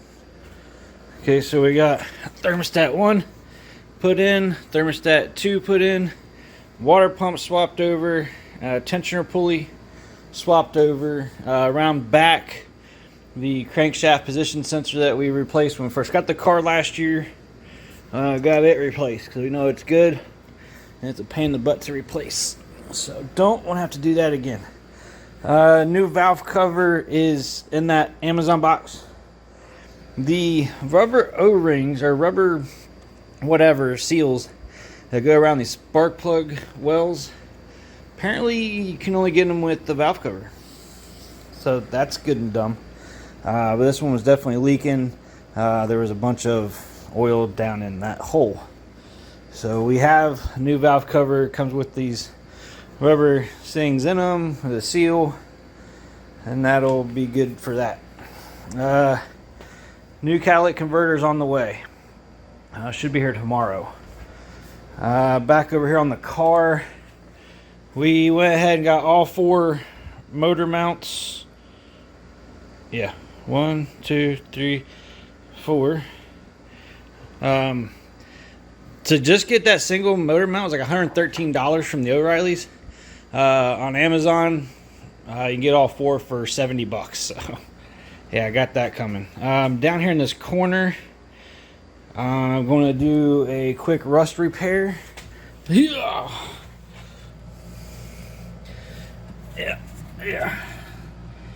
So, got a little bit of a hole happening right in here.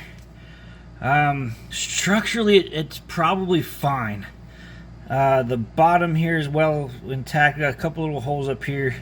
So I'm going to clean this up and weld in a piece of metal right in here to just give that some extra strength. I'd feel a lot better about it. The rest of it looks fine. So that's where we're at the moment. It's a lot of work, it's a lot of hours, a lot of time. Very time consuming. It's not even that it's hard, it's just, like I said, time consuming. But I'm gonna go ahead and fix that metal down in there. Not really much to see there, just some grinding and cutting off a piece of metal that I got somewhere laying around and welding it on. Shoot a little pepper spray on it, and that'll be done. So yeah, I think that's pretty much it for now. Let's get back after it.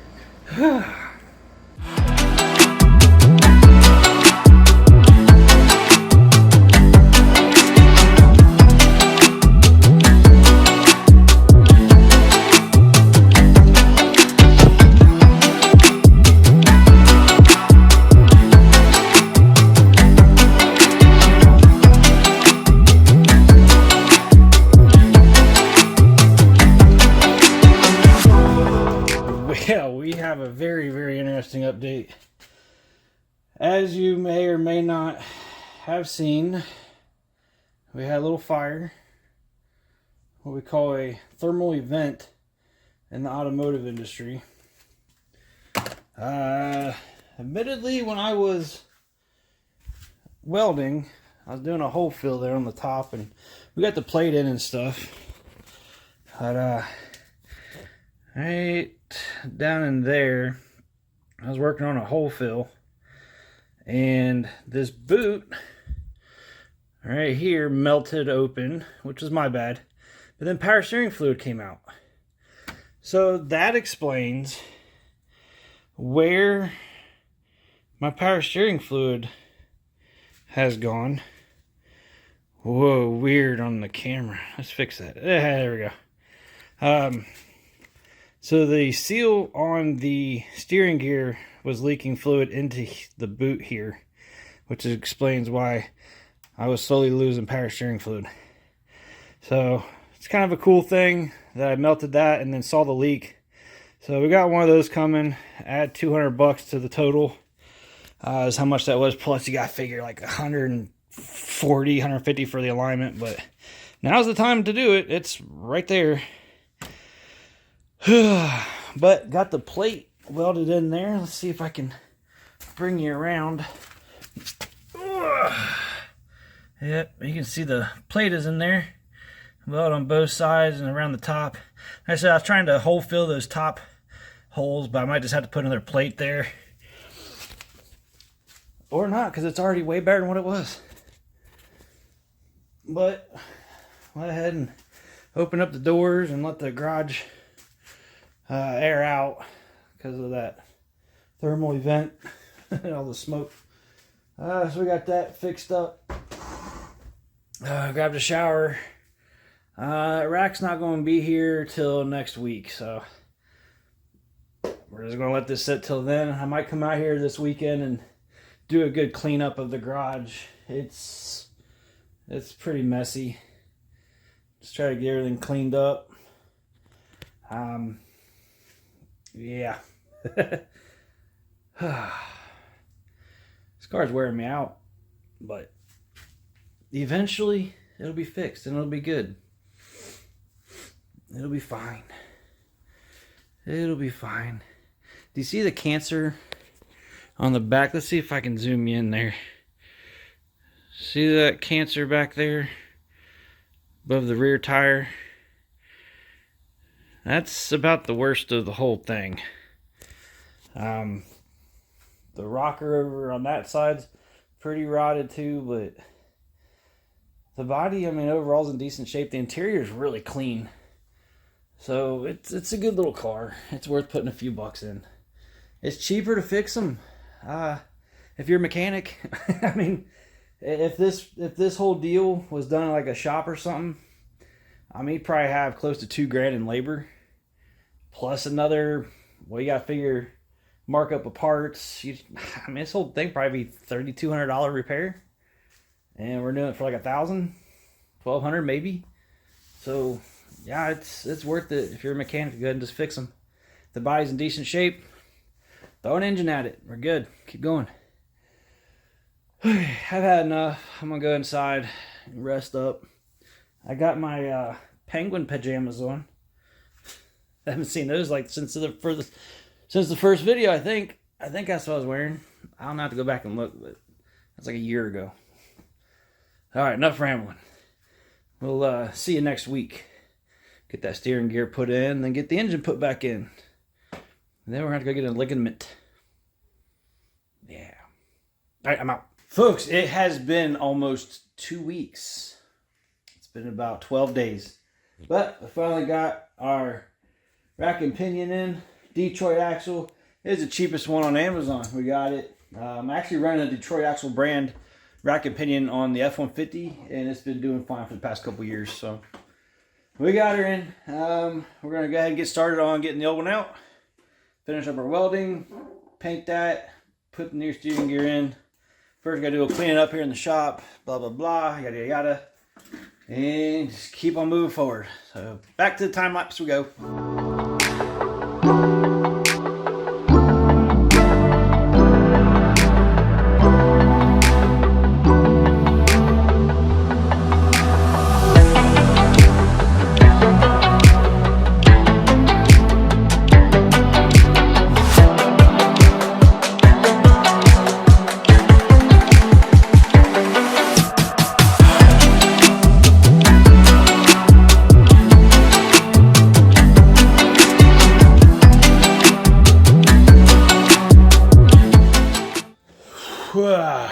Well, that that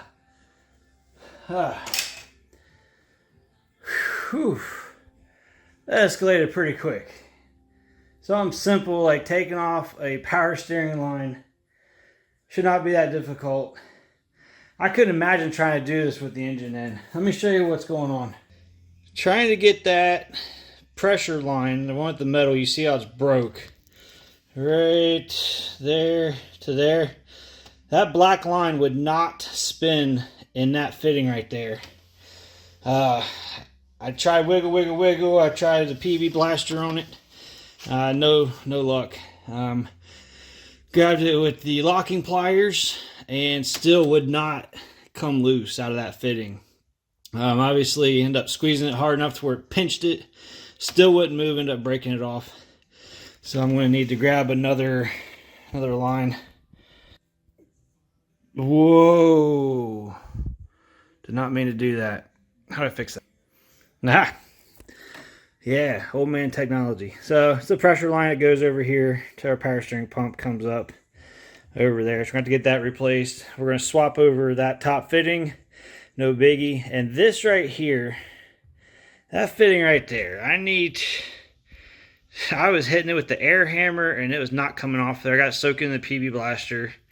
And tomorrow I'm going to run and get the attachment for my air hammer. Right now I got a blunt tip on there. I need to get like a wedge tip. Hit that with the air hammer and open up the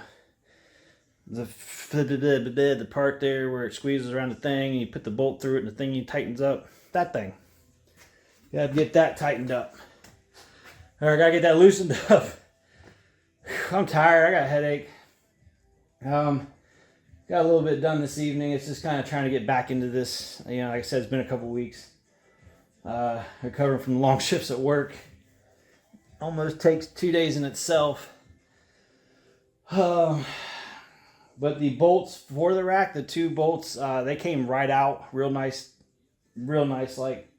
So the rack itself is loose, but just got to get the steering shaft off of it and then swap them out. So that'll be tomorrow. Run over there to O'Reilly's and get the pressure line. I'll get that ordered tonight. And then see if I can probably run over to the Harbor Freight real quick and just grab a pack of different air hammer attachments, bits, whatever you want to call it. I don't know. I'm tired. I'm going to grab a shower and get to bed. Wake up and get back out here in the morning and see if we make some big progress tomorrow. See you in the morning. And it's the next day. We got some chisel sets from the Harbor Freight. What does that say? Chief. Yeah, same brand that we got our Wizzy wheel. Hopefully these are better. They kind of look chintzy, but for what we're doing, should be okay. It's like $60. Whew, what? We need it. We need it now. No time to order anything online or anything like that. So we need to go ahead and get that guy right there split. Whoop, and then get the shaft up so we can get the steering gear out. So let's do it. Oh, some cool things have happened, folks. I am so excited for this. We got the rack and pinion out. It's sitting up there. Using that air hammer tool, the chisel bit, got us in there. We're able to spread those teeth right there. Let's see if I can get my finger on it. Right there, able to spread those apart. Come on, focus in. Yeah, anyways, got those spread apart. And then, let's see, what else? We got that out, and then we're able to go ahead and continue our repair of the subframe down there. Got it goober welded up in there and cleaned up and sprayed. Oh yeah. Yep, looks much better. Bigger welds, folks. Listen, I am not a professional welder. I'm using that. What brand I'm using is that Century. Little 110 flux welder, y'all, but it works. It works. And then we got it cleaned up, got it sprayed. We'll let that cool down for a few, and then get the, what we got to do here?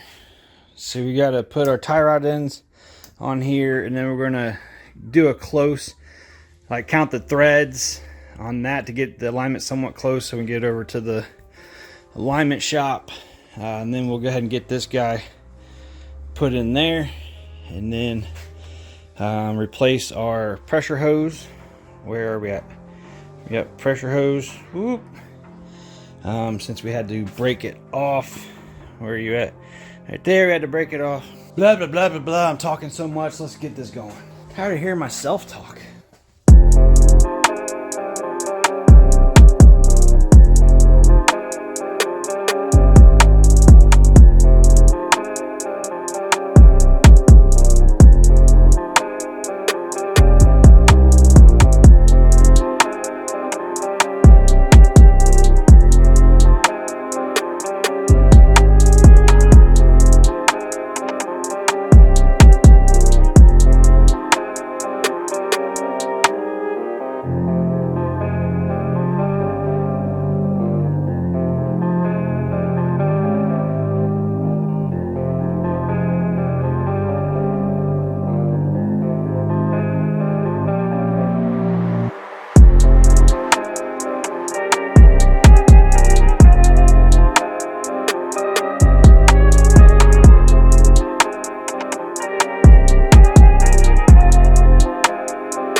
Progress is being made. Let's check it out. Let's check it out. Yeah, okay. As you can see, new rack and pinion, new pressure hose. Got the pump sitting over there. Harness is set back in there. Ready for the engine to go back in. Got everything set up with our mount right here. That guy has to get put on as the engine's going in, as does the power steering pump. Okay, let's move over to the engine side here. We got a new catalytic converter because the other one had, gotten wasted with a bunch of coolant. We had a P0420, which is, think, catalyst efficiency on bank 1. So we got a new cat. You get what you pay for. This one's $100. The bolts don't really line up too great here for the heat shield. The one on the back was terrible, but I got like 4 bolts out of 6 in there. 4 won't hold it, 6 never would have, folks. So we're just going to roll with it. This piece right here is completely rotted out on there. That's going to be useless. So we're just going to kind of look away from that one. I do need to tighten up our bracket right here. Got our O2 sensor back in.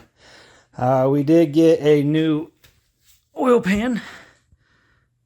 The other one was pretty banged up. Got a new gasket on there. The factory one was a silicone. This one's a rubber. Just kind of snugged it till the rubber started to kind of squeeze. Should be fine. If for whatever reason it leaks in the future, I'll take it off and use some silicone. Ain't no biggie. But I think that's it. I think we're ready to go back in. We got all of our lights in place so we can see what the heck we're doing. I did get a new power steering cooler, whatever hose in here with some new clamps. That was leaking.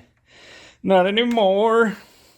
And then, yeah, everything else looks like it's ready to go back in. Whew. We did get new motor mounts. I'm going to replace that one. That one's already been replaced. That one there looks in good shape. The front one I might replace just because it's easy to get in and out. But honestly, it looks pretty dang good. But like I said, I got a kit of 4 for what the price of just that one would be at the parts store. So ain't no biggie. I'm getting whipped. It's like 8:30 at night. That's not that bad. But I want to at least try to get this thing set in here tonight. It's kind of nerve-wracking because it's been a couple weeks now. What was it? Yeah, it was a week ago today. Or no, I'm sorry, 2 weeks ago today is when we got it yoinked out. So that's got me a little worried about trying to remember how things go back together, where are all the bolts at, blah, blah, blah. So we're just going to continue going, pushing forward, taking our time. And that's about all you can do. The more you think about how much time it is, and think about, oh crap, I gotta go back to work the day after tomorrow, stuff like that, it kind of gets stressful. So if we just slowly keep making forward progress, eventually it'll come together. I got the bolts laid out. It's not like they're scattered everywhere or anything, so it's not too bad. It's different.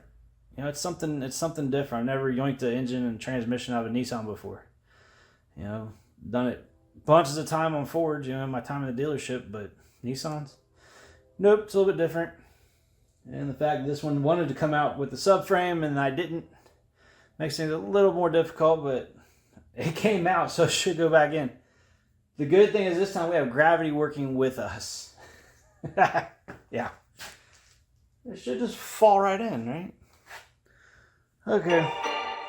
I'm going to take a quick break and then we're going to get back to the time lapse and get this turned in here. Let's go.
Well, we got the engine in.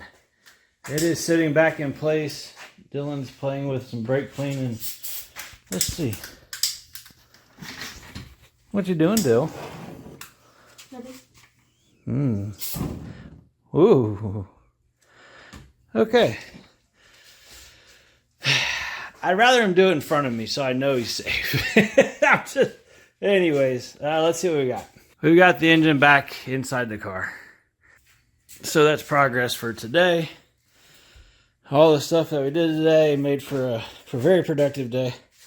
Got a new motor mount over here. We got the harness kind of laid back there in place a little bit.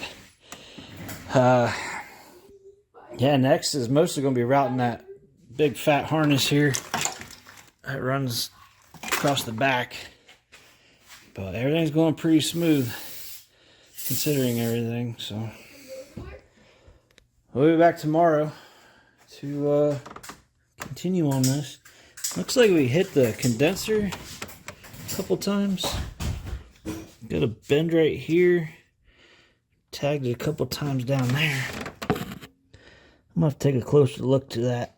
I don't think it penetrated, but I might be getting a condenser. I don't know. Okay, I'm done for the night. Catch y'all tomorrow.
It's the following day. We are a few hours into it today, and the engine is coming together really nicely, like really good. Got our accessories back on, got our belt on, radiator, hoses, transmission cooler lines. You kind of can't see, but they're down there. The one right over, yeah, reach. That one, we went ahead and replaced it. It was kind of soft. Yeah, we're figuring out the big harness was already up underneath there, and got the big harness ran across there like that. Putting on a new valve cover. This is the old one, the new one's down there. The seals, or gaskets rather, that are here, were leaking. So, as I said before, I couldn't seem to find just these gaskets. It was like $30, $34 to get a whole new valve cover. But look how clean this engine is, though. It is clean. If I had to guess, assuming all the oil changes were done, you know, like every 3,000 to 5,000 miles, I don't know, this engine might have 120, maybe. It's very clean. It's very, very, very clean. So praise Jesus for that. Like I said, everything's going back together pretty good. Next will be, after I get the valve cover on, I'm going to go ahead and get the axles back in. I did grab a stud and a nut for this guy. Figure why it's already here. We'll just go ahead and knock that out and replace it. And then you get the hood back on, obviously. But once we do all that, we got our fluids in there, get this thing running. We'll be able to drop it off tomorrow to get the ligament done. Alignment? Ligament? Whatever. Get the alignment done. And then do a couple test drives with it. I want to make sure everything's good. And then give it back to Samantha. She's really, really excited about getting her car back. I'm excited to drive the Honda again. It's a little bit easier on gas. It's got the subwoofer in it, you know. Anyways, let's keep going. Let's get back after it. Let's wrap this thing up. Back to the time lapse.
Point where we are ready to start it up.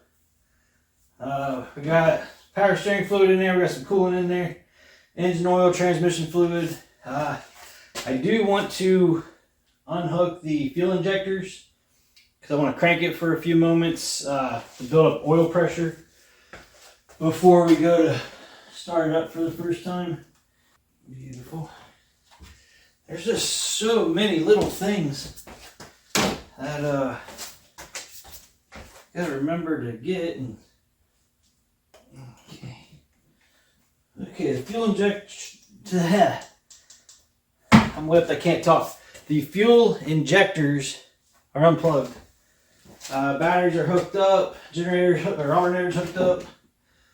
Let's crank this thing a little bit and build some oil pressure.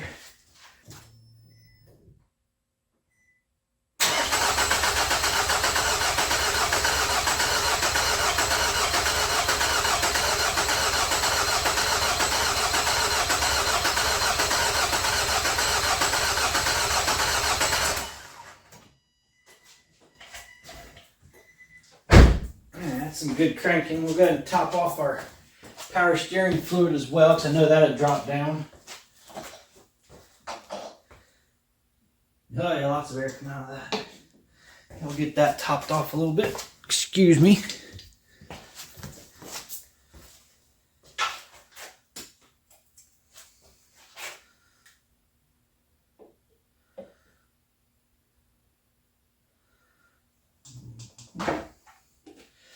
Beautiful. Okay, let's plug our injectors back in. Hopefully it's easier to plug in than it was to unplug. Not proven to be that way though. There it went. Never mind. Okay. I'm pretty nervous, I'm not gonna lie. I always get really nervous on the first start of new used engine. stuff off the back here. Don't fall over.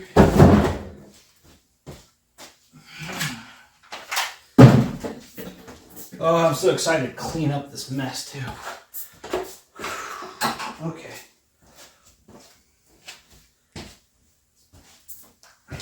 Fire in the hole. Whew, I'm nervous.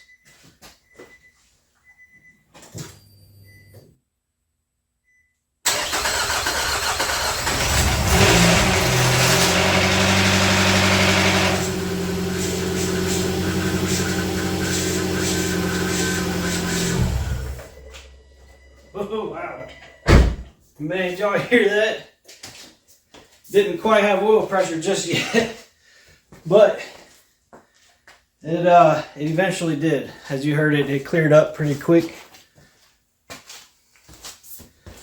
And the only noise I heard after that was the power steering, which the level's still okay. So it's super aerated, which is normal. So I have to start it up, crank the wheel all the way to one side, turn it off, kind of let some bubbles come up.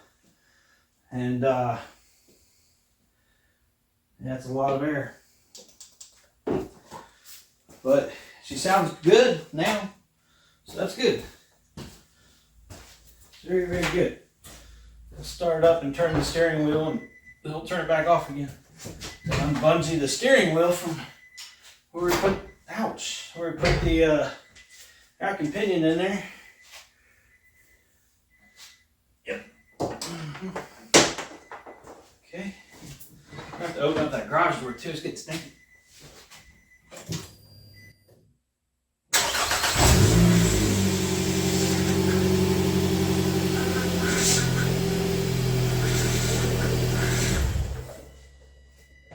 Okay. We'll let that sit there with the wheels turned. Let the air come out. Whew, yeah, gotta open up that garage door. And we're good. Top that off too. Lots and lots of air in that power steering system.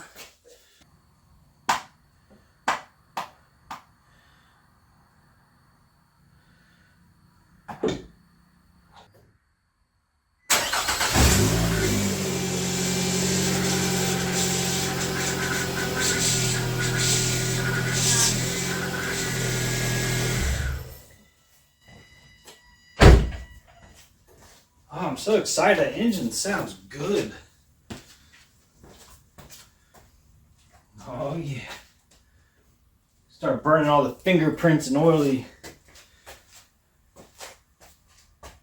Start burning off all the oily fingerprints that's on the exhaust. In order to get some air coming out of there. And then we top off our fluid again. Air is coming out. That's what we want.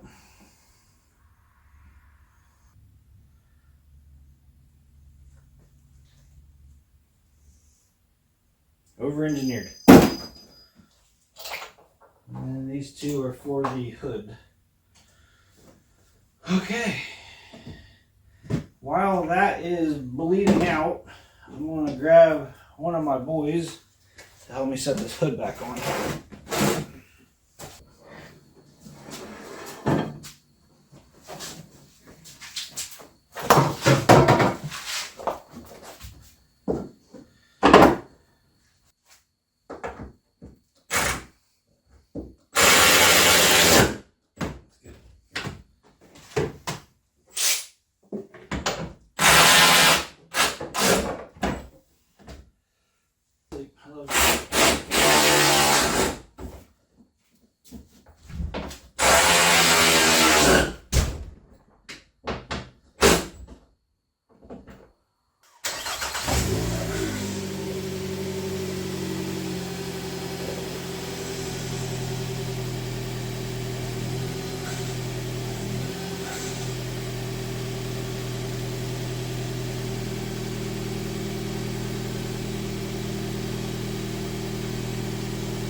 That smoke is to be expected. That's obviously all the grease from my hands and touch all over the exhaust. It's going to burn off.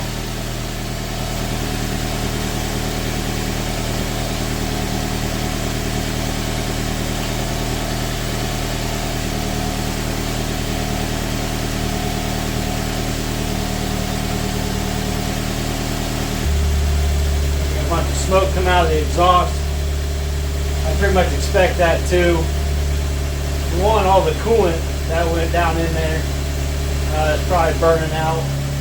Plus you got a new catalytic converter in there and it's burning out whatever's inside there. Power steering fluid is good.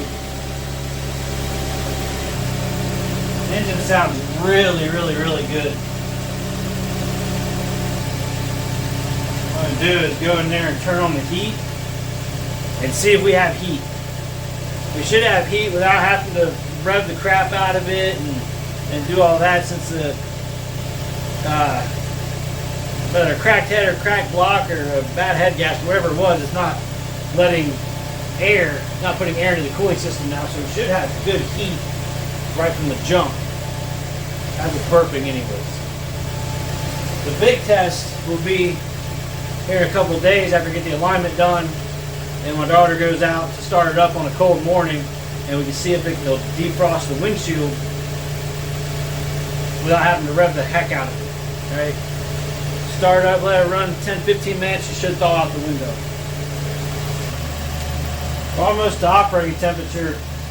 No heat yet, which honestly I'm not expecting to, because I know there's a fat air bubble in there right now. Real nice air pocket. You got air coming out, but I might have to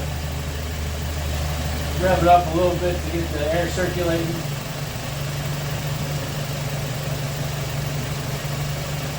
There's still air coming out. It might just burp itself. I'm going to let it run for a bit and try to let it burp itself.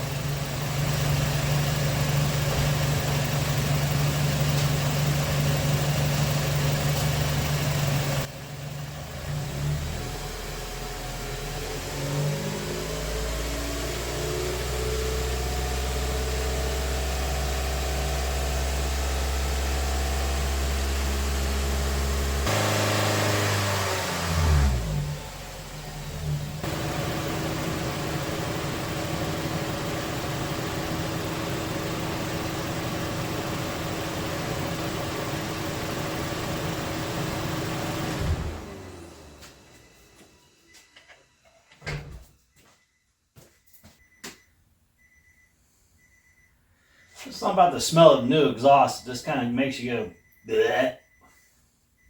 It's kind of gross. But we're getting air out of this. This is what needs to happen. I don't know if I mentioned it before, but put this lid on. Just kind of set it on there. So if it does splash, it doesn't splash on our new alternator and wipe it out like it wiped out the other one. I'm pretty sure I talked about that in the last video. We're getting some heat now. Cooling fan's kicked on, so the thermostats are opening. Level's going down. I think it's taking place in the air. Oh yeah. Good deal. That's what we wanted. What is up? You're sneaky. I didn't know you pulled up. Reach in there and feel it hot. What? Reach inside there. Yeah. I miss my car. Listen to your new engine. It sounds so good. Bubble wrap!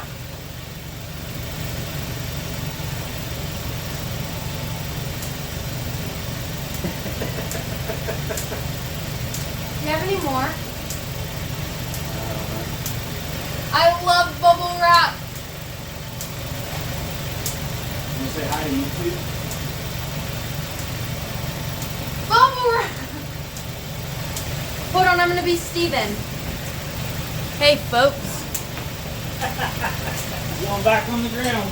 I love you. I love you too. Hell, I'm gonna leave this thing sit over here. Sit open like this tonight. Get out any residual bubbles. And then we'll double check all the fluids tomorrow morning. And if everything's good, we'll go around the block, make sure everything feels good. And then we'll take it over there to the alignment shop and drop it off over there. And yeah, I'll go ahead and double check the torque on these wheels real quick, and then I'm gonna call it a night. I'm whipped. We'll see y'all in the morning. Friends, I am so happy to finally announce that we have heat at idle. I didn't have to rev it up or anything. I came out here, as you just saw in the time lapse. Got our fluids topped off, coolant topped off, everything like that. Started it up, and we got heat. I'm so happy. We just went through and recharged up the AC. The only issue that I'm seeing is a slight coolant leak. It looks like it's coming from one of the thermostat housings. Whoop.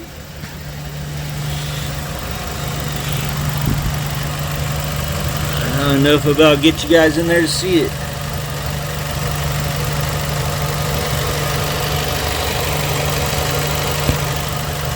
Not working out too well. Heck, I can barely see it. Right back in there, you can kind of see it's a little wet. There was quite a bit of coolant from there, where it was actually dripping on the exhaust. So that's not a big deal, not at all. I'm going to try to tighten up the bolts on that housing. If not, I'll just have to get another gasket. Ain't no biggie. The engine sounds great. Yeah, I just got to go get the alignment done. But nothing really to film there. So hopefully, this is the final sign off. Because it's... How many times have I signed off this video? Like 6 different times, right? Yeah. So hopefully this is the last one. I'm just so excited. That's a lot of work. That was a lot of work. A lot of stress. Like, oh my gosh, you know, something new, something different. Haven't done it before. You know, never replaced the engine on a Nissan in my garage. But I'm happy with this one. The aftermarket parts, though, are freaking killing me. I'm telling you what, you get what you pay for. Like, for example, that